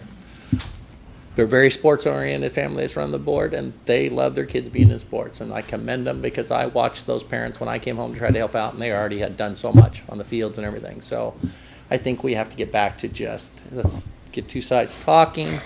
What's in the best interest of this city? Because eventually you will be gone. These kids that are here now will be gone, and we're left with whatever we've developed. And that's where I think it's very important. Some of the signatures I got tonight where my kid don't play anymore. What are we trying to talk about? I'm like, what do you think's good? To not have these kids running around town, to give them an opportunity to do something and grow. I feel bad the other team couldn't do it, but you know what? I think about what we talked about today on budgets. I deal with people's budgets every day, and the bottom line is this. You must have more Indians than chiefs. Mm-hmm. You must have more workers. With the baby boomers, what we've done is there's more people that are going to be off work and less people contributing in. We all know that as you juggle budgets. It's the next year and the year after that you'll be deciding tonight. We know that. You'll survive this year. But more homes are going to be foreclosed on. More people are going to be out. We're going to lose that revenue. We're going to lose the money spent just generally in town and taxes we collect. So, I mean, I would not want to be sitting up there in the bad years. But the bottom line, that's where it's going. So when you look at this, it can be resolved pretty easily. You're looking in. A lot can be generated. You're looking at $30,000, $25,000, $30,000 to get equipment, do all that stuff. I've already talked to families that are like, hey, we'll buy this, and this, because they want to see it go and, contribute to those things. A lot of time there for the last 6-7 years, I think it was a non-profit, and people were donating money thinking they're writing it off. Okay, this year they did it, but where's that accountability? The bylaws I told you, the things, where's this appeal process? I have things in the minutes that I never even said. Somebody shared them with me. I'm like, well, that's nice to know. But you know what? That's spilt milk. Let's just move forward. Let's try to get our emotions back and do what you guys do well. Just let's put it to emotion. Let's think it out. Get some level-headed people thinking about it. And you guys, that's why you put us up here. You might not like our answer. I might not like it. But at least we know it went through the process. And that's what I'm asking the guys to do. But I commend you for what you have to put for you. I know Michael's got a good handle on it. Thank you, Patrick. Any other questions by council? I'd like to see if, and again, we have to figure this out, how to do it, but we already have soccer and basketball, so 2 seasons are already, going and going great. And then we come back, as the mayor said, that one year ago or 2 years ago, that we had the same thing come up again. And so let's We'll figure out how we can do that, but it's probably another time. Yeah, we'll continue to have these Yes. discussions. Just Okay. understand, baseball is a very contentious sport. Played a lot of Much it. more so than basketball and soccer. Played a And lot of that's- it, so I that's- know. That's nationwide. Yeah. So we're not going to get through it all today. No. We're kind of diverted a little bit from our budget issue, but, Yeah, but we'll bring it back. that's We'll talk good. about how the city can try should to put it on our engage into agenda. the process a little bit more to maybe facilitate a better run program. Or- It's the kids. The We'll whole get that- bottom we'll line's get the that in the kids. future. And that's what it's about, not adults banging heads. And that's what we have. So, Any other questions? Okay. Back to item B. I'd like to make a motion to approve fiscal year budget 2009-10 annual budget as presented in preliminary budget, except for with the amendment and account number 10-21, eliminate clerk 1 position instead of record supervisor. There a motion? Second? I second that motion. Been a motion and second? All in favor? Aye. Okay, and may I have a roll call, please? Councilmember Kelly, no. Davis, Yes. Candia, No. Mayor Pro Tem Martina, No. Mayor Kane. Yes. Okay. Mayor, may I just ask one thing? real quick? Sure. I know this is not scheduled as a public hearing, but would you like to at least open it up and ask anybody from the public if they wanted to give any more input on the budget? I don't know if Sure. we officially did that or See not. a reason why not? Yeah, I just absolutely. wanted to make sure that everybody who did attend may have an opportunity to speak on Anybody that. like to address the council regarding the budget issue? Everybody jump up at once.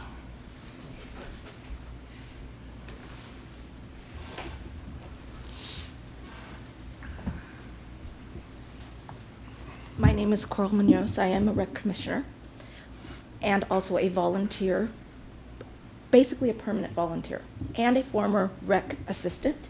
I have 3 children and family members who participate in almost every single rec program that this city offers. I am there 3 days a week with those kids that you saw in that picture, helping because I know at this point they need even the extra help. So cutting back the rec supervisor to 30 hours is going to put some damage into some of these programs. Because I give, as well as Terry, there's times that we do the snack bar shopping for soccer on our own time. She doesn't ask for any mileage back from the city, whether it's done during hours or on her own time. We spend hours getting that snack bar ready. On weekends, she gives every single Saturday for that soccer program to support the funds going back to the teen center. So if you take away some of those hours that she is compensated for, it will make a difference because there is a lot of behind the scenes stuff that as a former employee I have seen. It's not just here's a schedule. You got to sit and put the teams together, order the uniforms. Just like the lady who said there's a lot to do with baseball. Behind the scenes, there is a lot to do with the other programs that you have already seen run very smoothly. And like you said, you haven't heard a lot of complaints about the ones that she already does. And these, I'm a little emotional, these are very near and dear to my heart. Because as an employee, I was there for the creation of these summer programs that we offer. 5 camps were offered to these kids this summer. She then added, well, there was 3 last year and then added 2 this year. That these kids can come and have something to do in addition to the fit kids that she already does. We did 2 years of arts and crafts with these kids. These kids need a place to go, and if you cut those hours back, whether it's in the mornings with the little kids or in the afternoons for the teenagers. And when I was there with the teenagers working as an employee, there were 40 kids on a day that weren't walking the street, that weren't out causing trouble, were not out doing graffiti to your town, to our town. So it is very important that you look at the hours that you cut the recreation back, because other than that, what do these kids have in this town? And why would you move to this town if there's nothing offered for the families? So if I were looking at it from a standpoint of looking at Newman, would I want to come and bring my family who is in all these activities? If they're not offered, or they're offered very limited, why would I come to Newman? I'm going to look to Turlock. I'm going to look to Patterson. Or I'm even going to look to the Bay Area, where yes, it may be more expensive, but at least these opportunities are there for the kids. So that's all I have to say. I don't think you'll find any argument from any of us. No. None. You won't find I any just, argument. as a volunteer who is there and seeing that, if I know it has been said that in the paper that the existing programs wouldn't be affected, they would. They would.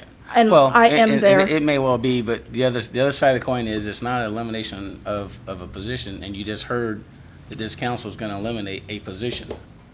I do So realize that. It's not taken without a lot of heavy heart and a lot of thought. I haven't slept much in the last couple of weeks. And I do knowing this realize day was that, but coming. when you also say, like you said, do we eliminate every supervisor who only supervises one person? Yeah. Terry's in that same position.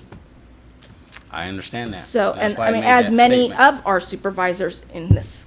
So that's why you have so many people, whether it's coaches or even, I don't coach, but as myself at every single thing that, whether it's in the snack bar or the Fit Kids or the camps that are offered. So I just want to let you know, there are a lot of people that she does even manage that aren't paid that are affected by this too.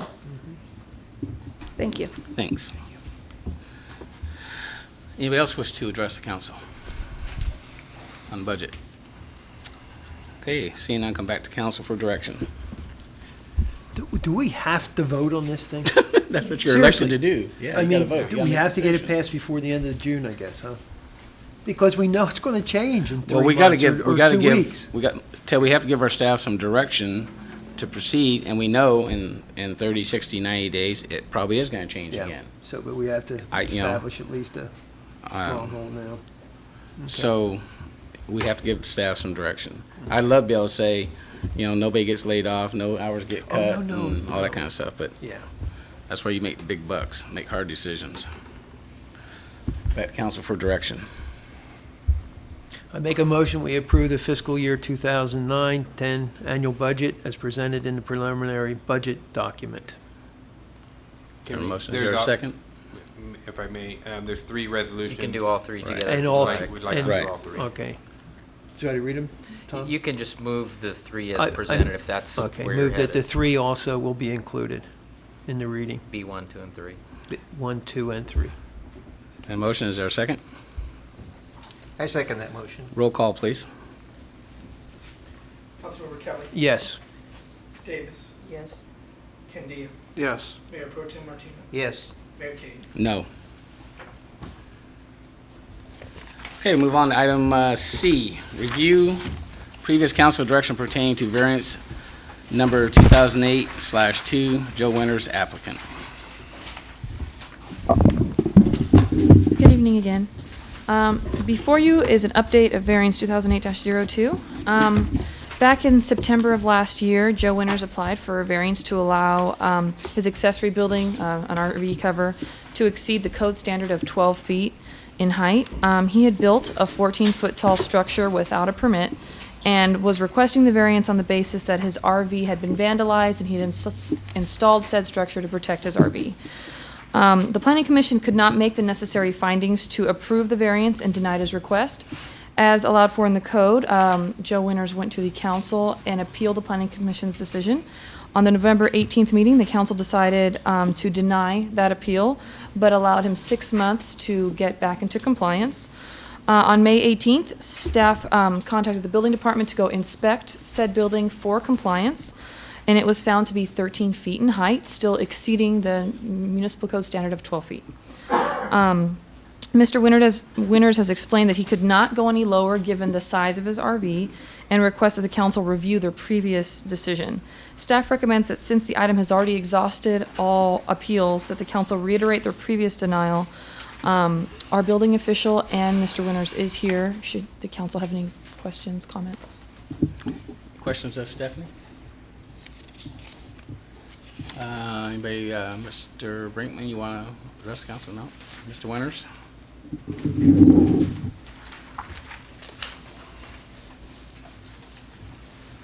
Hello, Mayor and council members.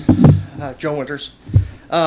Yes, they came out and we had them drop it down to 12.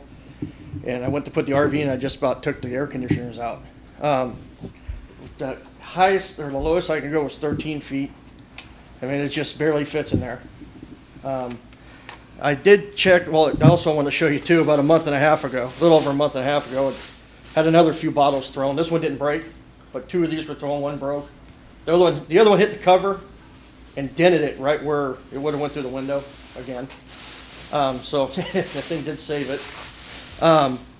I did look, there was 3 over 12-foot variances approved through the city in the last 5 years. And one was just, I think it was last year. The guy had the same problem with his RV over in Mariposa and T. I got the letter here from him. He was getting vandalized real bad, and he asked for 15 feet 3 inches for his RV, and it was approved. There's 2 other ones in here. One's on. When was that, Joe? When was in that? you. Well, here I give you a thing right here. That didn't come through us. It was planning commission's approval. I can explain that. Okay. I'll give you the date here somewhere. I got it in here.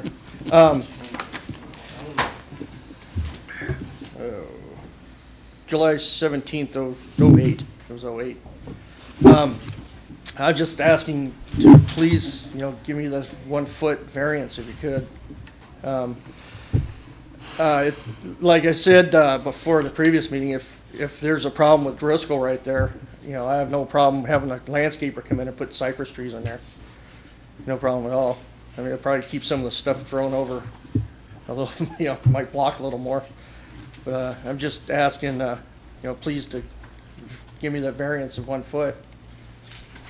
I've tried all I can. I mean, believe me, I wish it could have been 12 feet.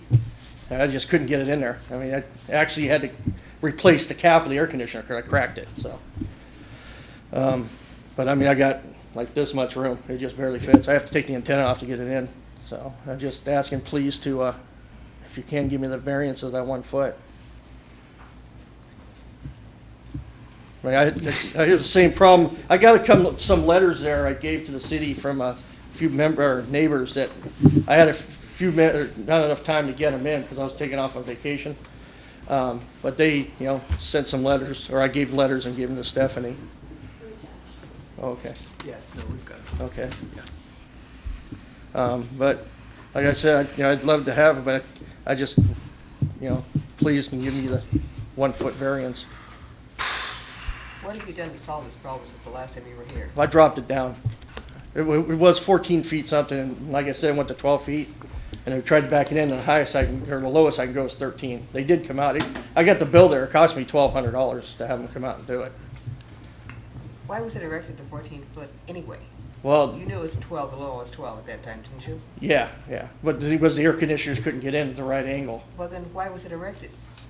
They were out there putting it up. See, it was at the beginning, it was 12 feet when they putting it up, and we found out we couldn't get it at 12 feet when we were backing it in, like it just happened, and they went up to 14 feet. But you're the property owner. It was your money. Why did you let them put it up at 14 feet?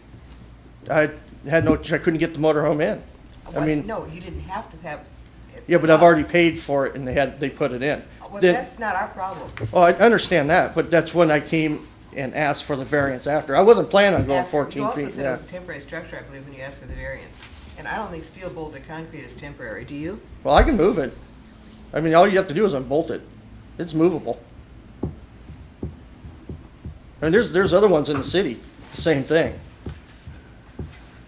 Probably not built since the law was passed, as I understand. They've been there for a while. Well, actually, even Mel Souza has one over his boat. Where is it? Well, actually, there's one on P Street in Inyo. P Street and Inyo has one. One's 13 feet 6 inches, the other one's 14 feet. And there's one. Also, there's I think 4 other ones on Barrington. And where's the other one? I got it in here somewhere. Joe, do we all agree that had you gone through the permit process, we probably wouldn't be here right now? Well, like I said previous, I came down, I talked to Stephanie, and I asked her what I was putting up. And she said, she asked if it was permanent. And I said, no, because these people, they even said it's not permanent. And I went down and I talked to her, and I said, do I need a permit? And I told her what the size of it was. But she said the 12 feet, I understand that. And that's with my intentions too. And I asked her, I said, do I need a permit? She asked if it was permanent. And I said, no. And then she says, no, you don't need a permit. Under those guidelines, you didn't, right? Yeah, I didn't know. That's why I came down and asked. I mean, I could see if I was putting up a shop in the back, an enclosed structure. But she said no, because she asked if it was permanent. And I said, no, it's not going to be permanent. I mean, I could take it away if I wanted to. And but she did say the 12 feet, which I understood. And went forward with it. And when they were putting it up, that's when we found out the 12 feet wasn't going to work. I have a couple other questions. Did you make the curb cut that's legally required when you put in another driveway? No. Did you take out I didn't the know I old was supposed sidewalk to. and replace it with 6-bag cement instead of 4-bag? I didn't hear, what was that now? Did you take out the sidewalk that you cross with your driveway and put in 6-bag cement instead of 4-bag cement? I didn't move any sidewalk. That's, legally, you have to put in a deeper sidewalk. Okay. Well, I had no problem doing that. I didn't know I had to do that either. She's referring to the curb cut. We were supposed to do a curb cut since you're driving over the sidewalk of the property. Oh, okay. I understand what you're saying there. I put plywood down. And he's driving over a standard sidewalk now instead of reinforced sidewalk. The sidewalk behind the driveway, between the driveway and the street, is a different cement than the sidewalk that you just walk on. Okay. Well, I have no problem with fixing that too. I mean, I didn't know. I mean, there's other people in town that are doing the same thing. And you drive around town, there's driveways all over the place over the front of their houses like that. I mean, I'd love to put a driveway in. You know what the sidewalk is? I would love that. I have no problem with that. How many of these properties that you're talking about that aren't code were erected after the law was passed, the 12-foot law? Well, when was it passed? It had to be 12 feet.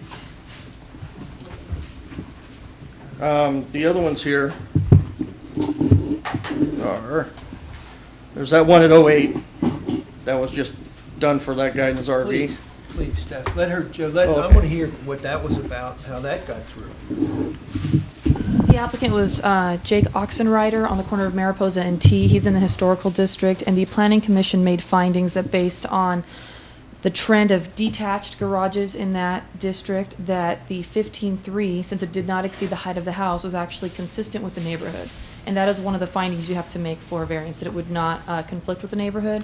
So they made the approval based on extenuating circumstances, that is very common in that type of neighborhood, and the fact that it wouldn't have a negative effect. And he's also on the edge of town. And it was located on the more interior corner of the lot. It is visible, however, but it's not as visible was their findings.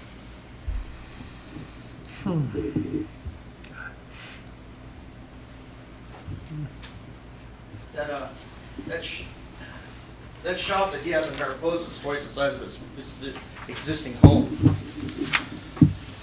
So, but like I said, I didn't mean to do anything illegal. I thought it was going to fit.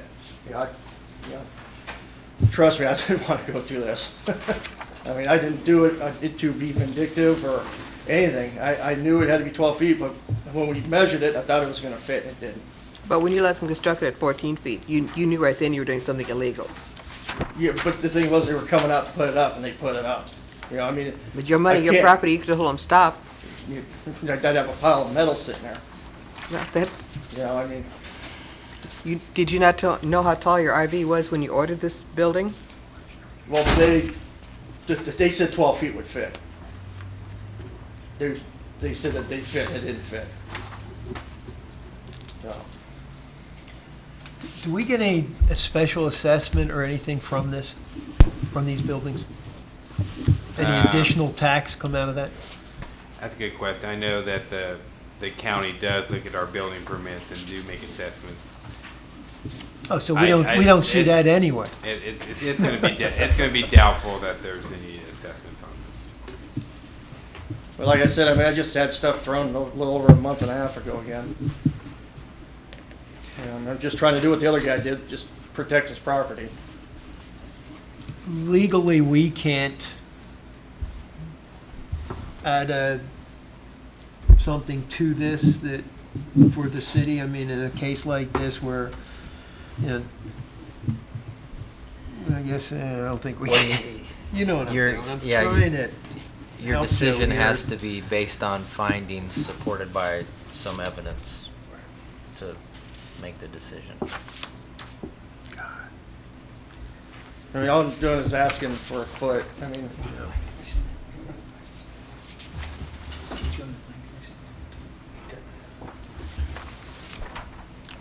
I guess the only issue I have at this point, it probably doesn't, to me, one way or the other. I could probably, but I think the issue that I'm going to have is one of the recommendation of our planning director. Two, what kind of precedence does it set? You know, I don't think that there's any lack of communication, but I think if we start making changes, I can almost see people lining up to that door right now that are going to want, 12-foot. well, a lot of people don't have a yard like me, no. Joe, I understand. Yeah. But somebody's going to come in, well, my mower home is 12 feet 6 inches, or it's 12 feet 3 inches, and. Well, I mean, it was given to the guy for 15 feet 3 inches. Yeah. I mean, and he was doing to the same thing as me. You know, and I mean, I've lowered it as far as I could. I mean, it's not like I just sat on it. Maybe I dig a hole, huh? Fill it with cement, like 6 feet down. Huh? That would work. That's what I was thinking. Yeah, lower that. Dig it so you. That- Yeah. It's all cement But- underneath. but- yeah, but Well, You'd have to take out that why cement did and you can dig out lower some it, before you huh? poured the cement Like there? 6 feet.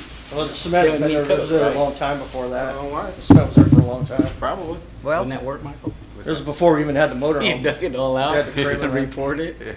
I mean, I'm really not being funny or facetious. I'm just thinking, is that a solution? Council direction? Now this it's a joke, but it worked. I don't know if you've all heard that story where a trucker was driving his truck and he had this big steel structure on it, and he came to a bridge and actually was starting to bump the bridge, and all these engineers came out, fantastic, high-priced engineers, all looking at it. They couldn't figure, well, we're going to have to lift the bridge, we're going to have to do this, bum, bum, bum. Some 13-year-old kid comes around and goes, let the air out of the tires a little. And unfortunately, it won't go down that foot. It won't go a foot. Now, believe me, We're trying, I even Joe. dropped We're down trying. into Help it. us here. Okay, Council, the tires, if I had the bigger tires, I would, but Council, you've heard from your planning director and you've heard from Mr. Winters. I think you need to bring it back to council for some direction. please, just a foot.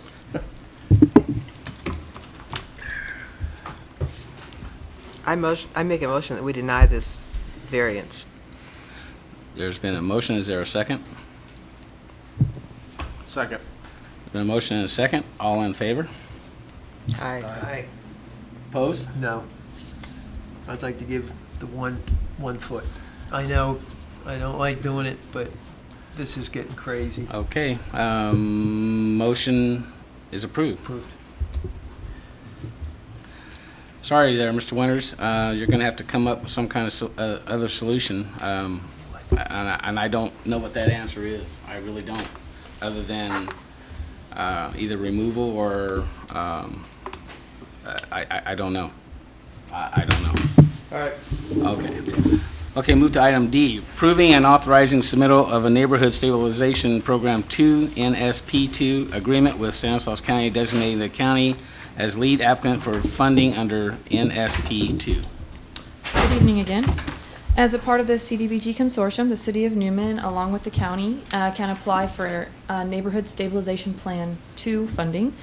NSP2 is the second round of NSP funding under HERA, which is commonly known as stimulus money. NSP2 has 2 rounds, one for NSP activities, which includes the purchase, rehabilitation, sale, lease, or rent of foreclosed or abandoned houses. The other is to provide for things such as agency staffing, also known as agency capacity. Pretty much, they want to ensure that agencies have money to have someone on hand to do the work. As a lead agency for the consortia, the county will be applying for $40 million in NSP2 funding. Should the application be awarded, the City of Newman is eligible to receive approximately $3.1 million in additional NSP funds. In order to apply, each consortium member needs to authorize and approve an NSP2 agreement with the county, designating them as the lead agency. Staff recommends that the council approve and authorize the submittal of the NSP2 agreement with Stanislaus County. I'm happy to answer any questions. Questions of Stephanie? Seeing none, bring back council for direction.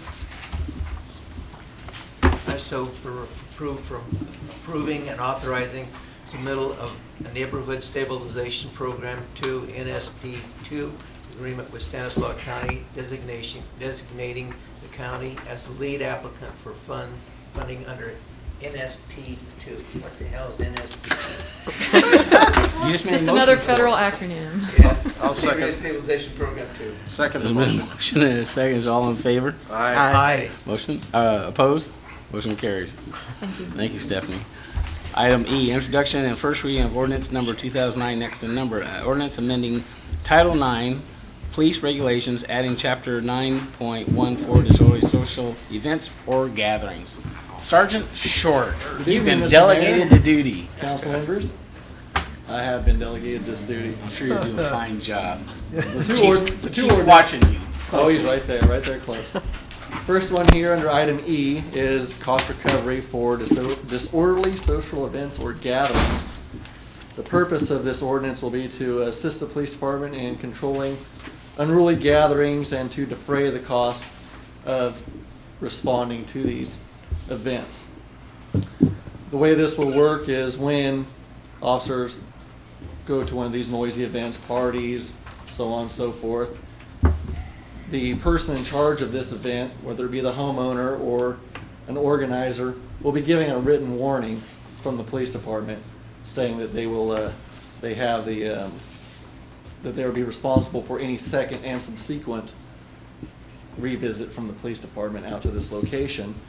When the police department, if they do have to come out a second time, it will be documented as well. And this property owner or event organizer will then be invoiced by the city for services rendered by the police department, whether it be 1, 2, 3 officers there. And as far as this one goes, they have to have that mandated warning. We have to actually give them this written warning, and it will outline what they need to do to keep us from coming back. Great. The fine would be when you come back, right? The fine comes in it's not really a fine. It's just an invoice for cost recovery for our fees. Gotcha, but It's that not would a be the fine or second a time, penalty. not the initial. Not the first time, second, any subsequent after that. Good. And what are the scheduled charges? Do we have that yet? There is not a schedule, it's not a fee, or not a fine per se. It would be an invoice, and that would vary as to how many officers there is on scene and the length of time and duration. That's gonna cut all the parties out of your house. I recommend you only send half an officer out to my place. Half an officer. You So- can find half, we'll send half. So if it's invoiced, then how do we, Big acre is more expensive. how, Send a canine. right, how's it, once they're invoiced, then what process is They will be involved? sent the calculation of charges to them, and if they don't pay within a certain amount of time, then it'll be forwarded for collections. Cool. Well, if there's more than one party going on, how do you figure out which one you're going to go to then? Excuse me, it's invoiced by the number of officers present. Correct. Correct. Per hour. It'll run the rate of everything the from- officer, like if it's a sergeant, you're going to invoice more. And if you get the chief out, you get more. So send a chief. Every time? We need the money. Send the chief out there every second call. We can charge him more money. And K-9 would be even more, right? I think it's a good idea myself. Are there Send a any cannon other- by himself. Any other questions of Sergeant Short? If not, bring it back to council for direction. Make a motion that we approve the ordinance amending Title 9 Police Regulations, adding Chapter 9.14 disorderly social events or gatherings. It's introduction and first reading Sorry, of the ordinance. introduction and first reading, excuse me. I second that motion. Okay, motion and a second, all in favor? Aye. Opposed? Motion carries. Great, thanks. Sergeant Short, are you up next again? Yeah. Introduction and first reading of ordinance number 2009, next to number, ordinance amending Title 9 Police Regulation, adding Chapter 9.15, driving under the influence, emergency cost recovery. This item is also cost recovery and involves driving under the influence of alcohol and/or drugs, or a combination of both. This will be for police and fire, could also include public works, any city employee who will respond to, and this has to be an incident for driving under the influence. It can't be just a regular stop for somebody, traffic violation. It has to be an incident, whether it be a traffic collision with another vehicle or a wall, something like this. And it will work in the same as the previous ordinance, where they will be invoiced for any time that the fire department's out there, any equipment that's used. If the fire department damages a piece of equipment tending to their accident, then that could be charged as far as the invoice as well. It includes salary, benefits, overhead. It includes everything for these people that are on scene. Arrest reports, the whole time that it takes to do that. The only thing that it does not cover is testifying in court. Not to mention the $100 does cost them to get their car out of hock. $100 plus. 180 plus. Yeah. We're rolling in the dough. And within 10 days, the city will invoice this person the amount that they're being charged. Excellent. Sergeant, how do we collect that? That been figured out yet, guys? Mike's not even listening, but They're sent the invoice, yeah, whether they pay. It's the same manner of all other expenses. We have mechanisms in place, whether it's attaching to franchise tax or liens, Gotcha. collection, other collection. No lien on activities. that. It's no change to any other cost that we bill people for. It's part of the. Excellent. That's good. And there are some other cities who use, That's what I was going to this is a technique that's very good, is if you use a payment agreement, a payment contract. They come in, they agree that they're gonna pay this amount over a certain amount of time, and then they don't pay. Well, once they've signed that payment agreement, payment contract, that's a legal binding contract, then you've really got them on the hook for free. You don't want to tell them that, though, right? I would tell them that. And one would think that this wouldn't be very common here within the city, but here in the beginning of this year, we've had about 4 incidents where this could have been utilized. Sure. Gotcha. I think these will tend to pay more than some of the other things we have. Yeah. Well, Yeah. it's just one. Yeah, It's 'cause just he one was more giving thing, you the though. order. Maybe another tool to help convince people they shouldn't drink and drive. So, any other questions, Sergeant Short? Bring it back, council, for direction. Okay, I'll make a motion that we, how does that again?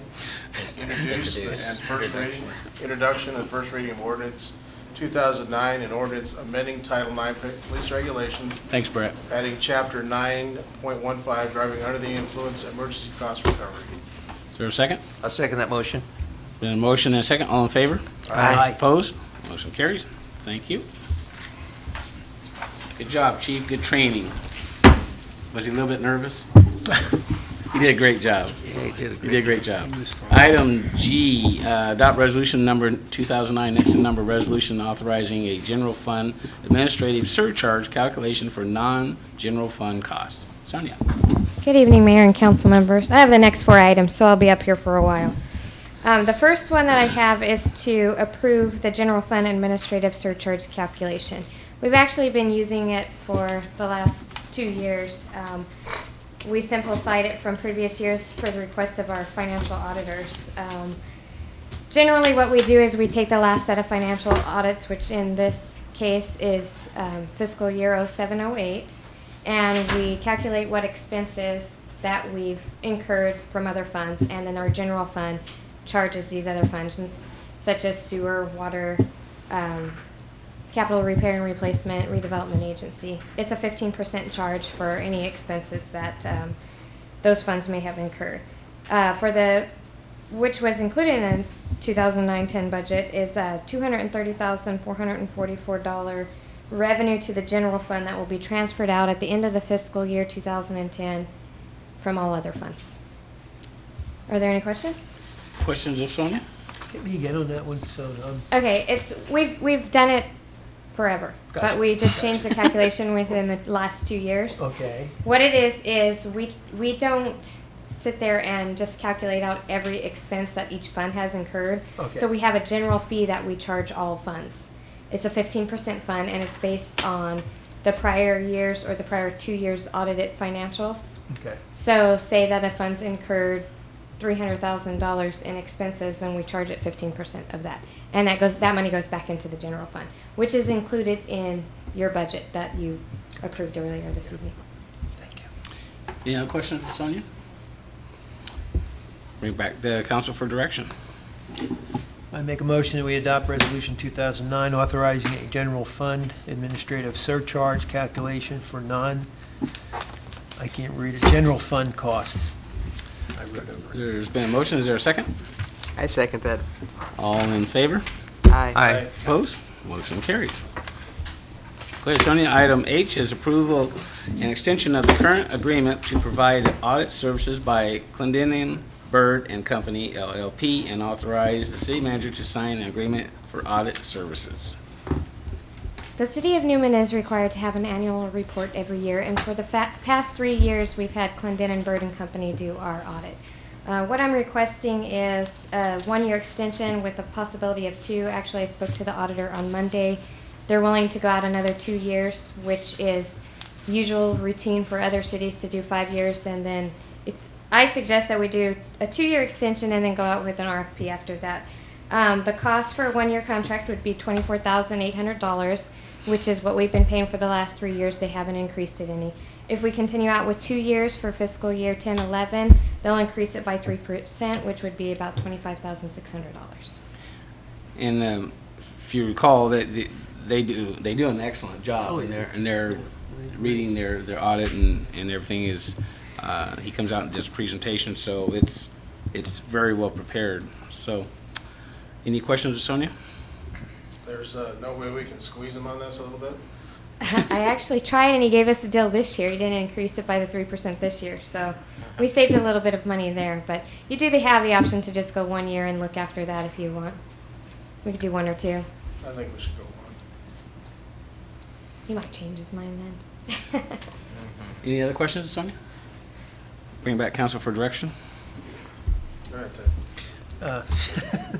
I make a motion that we approve an extension of the current agreement to provide audit service by Clendenin, Bird and Company, PC, and authorize the city manager to sign an agreement for an audit services for 1 year. Second. A motion and a second. All in favor? Aye. Opposed? Motion carries. Thank you. Item I, approve resolutions for employer-paid member contributions. 1, adopt resolution number 2009 next to number, resolution for employer-paid member contributions for miscellaneous employees. Item 2, adopt resolution number 2009 next to number, resolution for employer-paid member contributions for management employees. As you are all aware, currently the city pays 8% of the members' contribution for PERS. As part of the concession, both the miscellaneous group and the management group have agreed to pay 2% of their own PERS contribution, leaving the city with 6%. PERS requires that we do a resolution changing the original 8% down to 6%. So what I'm asking in order to enact the management and miscellaneous concessions is that we approve the two resolutions for miscellaneous and management at 6%. Any questions? Seeing none, bring it back to council for direction. Make a motion that we approve the resolution for the employer's paid member contributions and also include the two adopt resolutions approving the EMPC for the miscellaneous employees as well as the management employees group. The motion, is there a second? Second. All in favor? Aye. Opposed? Motion carries. Thank you. And thank you, employees, for helping us out. Item J, approve suspension of employee home loan program. Okay, the final resolution, or actually it's not a resolution, the final recommendation I have for you tonight is to approve the suspension of the employee home loan program. Back in fiscal year 2008, the council released $200,000 to help employees purchase homes in Newman. So far, we've used $160,000. We helped 4 people find homes here in town. I haven't had any interest in the program since the beginning of this year. I have had a few questions in January, but since then nobody's taken out any applications and there hasn't been any questions. So my recommendation is that we take the $40,000 that's remaining there and transfer it back into the general fund, which would help our fund balance for this year. It'll increase our fund balance by $40,000. Any other questions? Is that in the budget now? That'd be in the 0809 budget. No, it not would be in the 19 budget. 0809 budget, and what it would do is change the fund balance. It wouldn't change the deficit any, Gotcha. but it would change the fund balance. He's getting a little excited. Yeah. I'm sorry. Okay. No, I got it. Any other questions? We're back to council for direction. I make a motion that we approve suspension of the employee home loan program. Any motion, is there a second? Second Motion and a second, all in favor? Aye. Opposed? Motion carries. Thank you. Thank you. Thanks, Sonia. Item 11, items from the District 5 Supervisor. He's not here. Go to item 12, items from City Manager and staff. Jim must have known it was going to be a busy one tonight, huh? Yeah.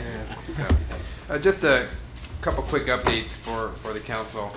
I don't know if we passed this out to you. There's some backlogs. Last year, the VA Veterans Administration came out and did an service appreciation coffee, and it talks to members, former servicemen, talks to service members' families about options that are available to them, services that are available to them. It was so successful. It doesn't hurt that we have, Ed Ford, who's a high-ranking official in the VFW and the veterans. Living in town, so we're going to do that again. We're going to let them use the council chambers. We may also allow them to use our break room or our conference room in the council in the city hall in case there's some confidential stuff that needs to take place as well. So, but just to give a heads up, that's going to be on Saturday, the 29th of August. We'll continue update on that. So we'll probably post the flyer as well as on our website. And then moving into the website. We did talk to you a little bit about the street sweeping schedule, making sure that all of our residents are aware of that. That has been posted on our website, and it will be going out in all of our billings that go out later this month. So your garbage bill, your water bill, when that goes out, a copy of the new flyer will be sent to every single resident, every single address in our community. So no one will be able to say that I didn't know, because everybody will be getting the flyer. We hit some snags with Pioneer Park, and you've seen that the structure's been down for a while. Due to some hard work by Stephanie and getting that Portuguese in her all fired up, she was able to get those engineers to agree to something, and because I was a little mean. I was telling them you better be done before Fall Festival or people are going to be in trouble, and she pushed it through. So we're still about 6 to 8 weeks out, but the structure is going to come in, and Rotary has graciously agreed to rebuild the barbecue structure as well. So and to fund that. So we're going to have a new structure and a new barbecue, and it should all be done before the fall festival. So, and then just for the mayor, EDAC, Thursday, 6 p.m. If you need me to go, I can take care of that for you. You're on. Yeah, don't volunteer. That's good for me tonight. Thank you. Any other staff?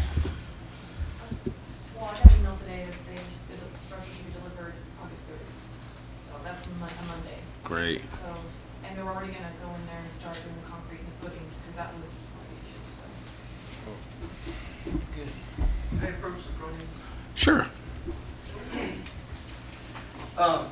Since this has all been going on, my father-in-law's been trying to get a pool put in for my son, and they've been denying the permit. Now, is there any way of getting the permit for the pool before this is done?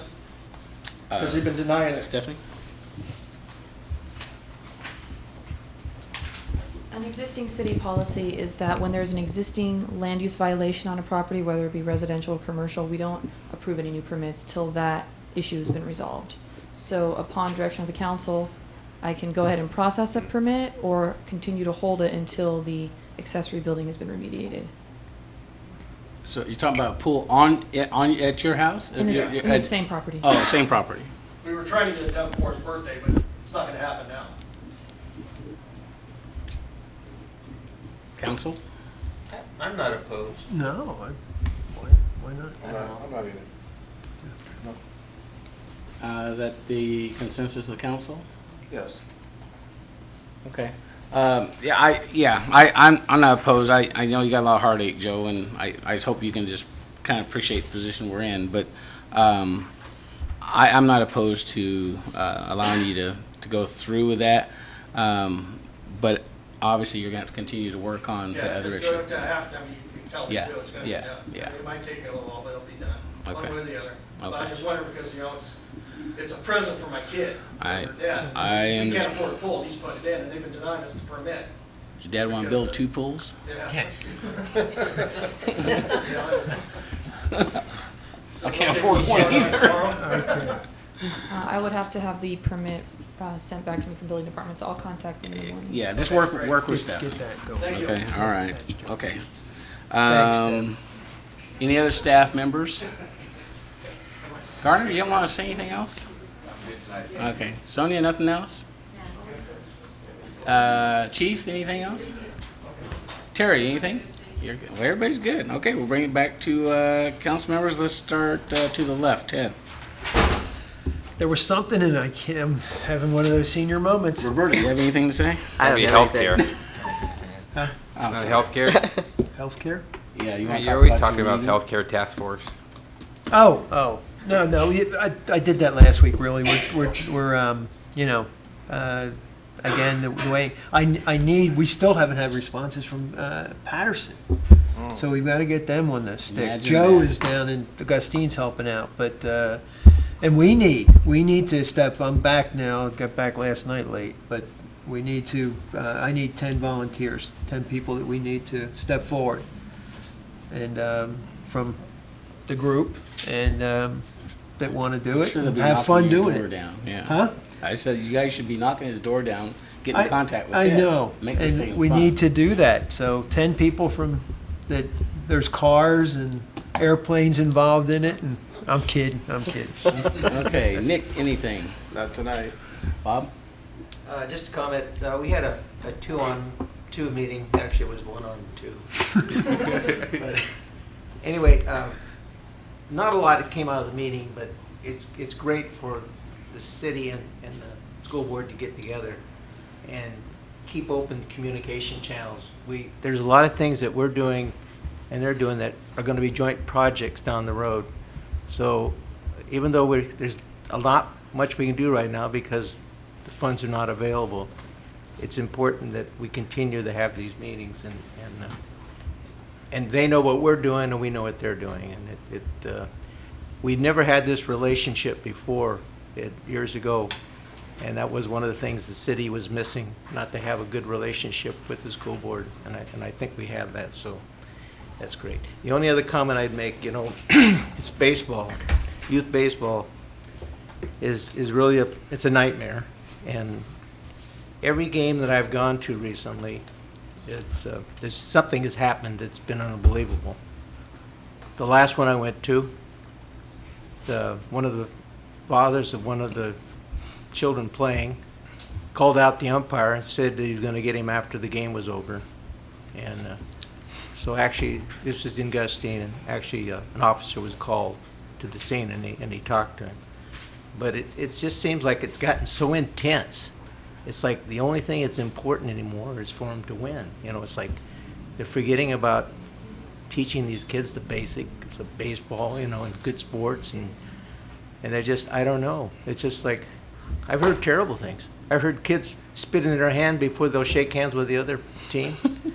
I mean, things like that.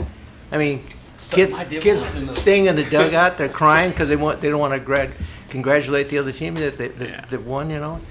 So if you don't think there's a miss out there, it really is a miss. You gotta try coming out and watching youth football. Yeah, it's the same thing there.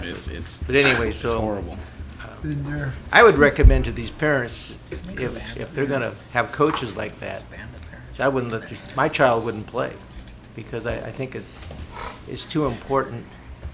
You know, they think playing and winning is everything, and it's certainly not. Well, I think that's what we probably heard a little bit of tonight. Yeah. You know, some of the. Well, unfortunately. But anyway, I'll get off my soapbox. Okay. But it's a sorry mess out there. Believe me, it is. Thanks, Bob. I'll just have just a couple little things. I participated in a conference call yesterday with Chris McKenzie and mayors throughout the state and council members on a conference call on the participating in the state budget crisis issues.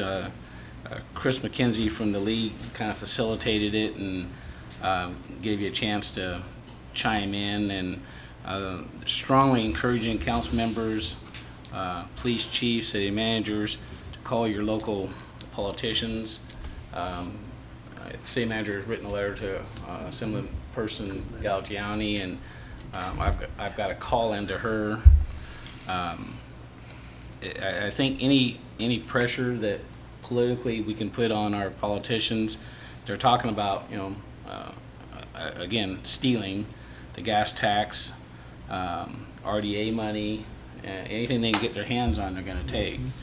And again, when city manager and I went to Sacramento, California, during the legislative days, it was, you know, Galgiani said, "Oh no, they're not going to take RDA money," and Jeff Denham says they're going to take everything you have. So there's two different opinions of what's going to happen. So I would encourage you to call our representatives, just to encourage them to protect the cities, to try to encourage Sacramento not to take our funds. So unfortunately, the cities like us who've been physically conservative and tried to put some money away for rainy days, you know, we're being threatened to lose those funds. So I would encourage you to call our representatives and ask them. No, the city attorney, Mr. Mayor, I was going to have him say, because he's also seen this from the other cities' viewpoint. I was asking Tom if he had any comment to make. Well, the scary one that everybody recognizes is the gas tax or the transportation take, because that's, you know, they don't have to pay it back. They can do it every year. Where the Prop 1A, you can only do it once every 3 years, and you have to pay it back again within that period before you can do it again. So it's nothing. Yeah.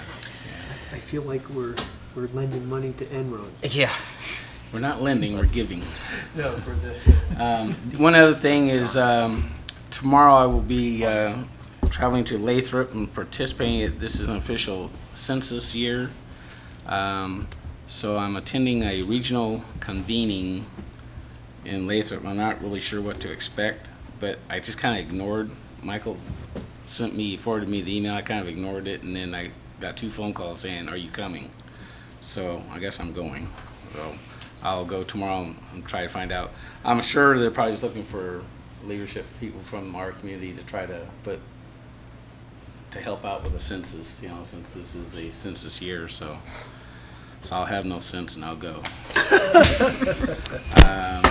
The other thing is Fall Festival meeting Thursday night at 6 at John and Carol Fanazia's house.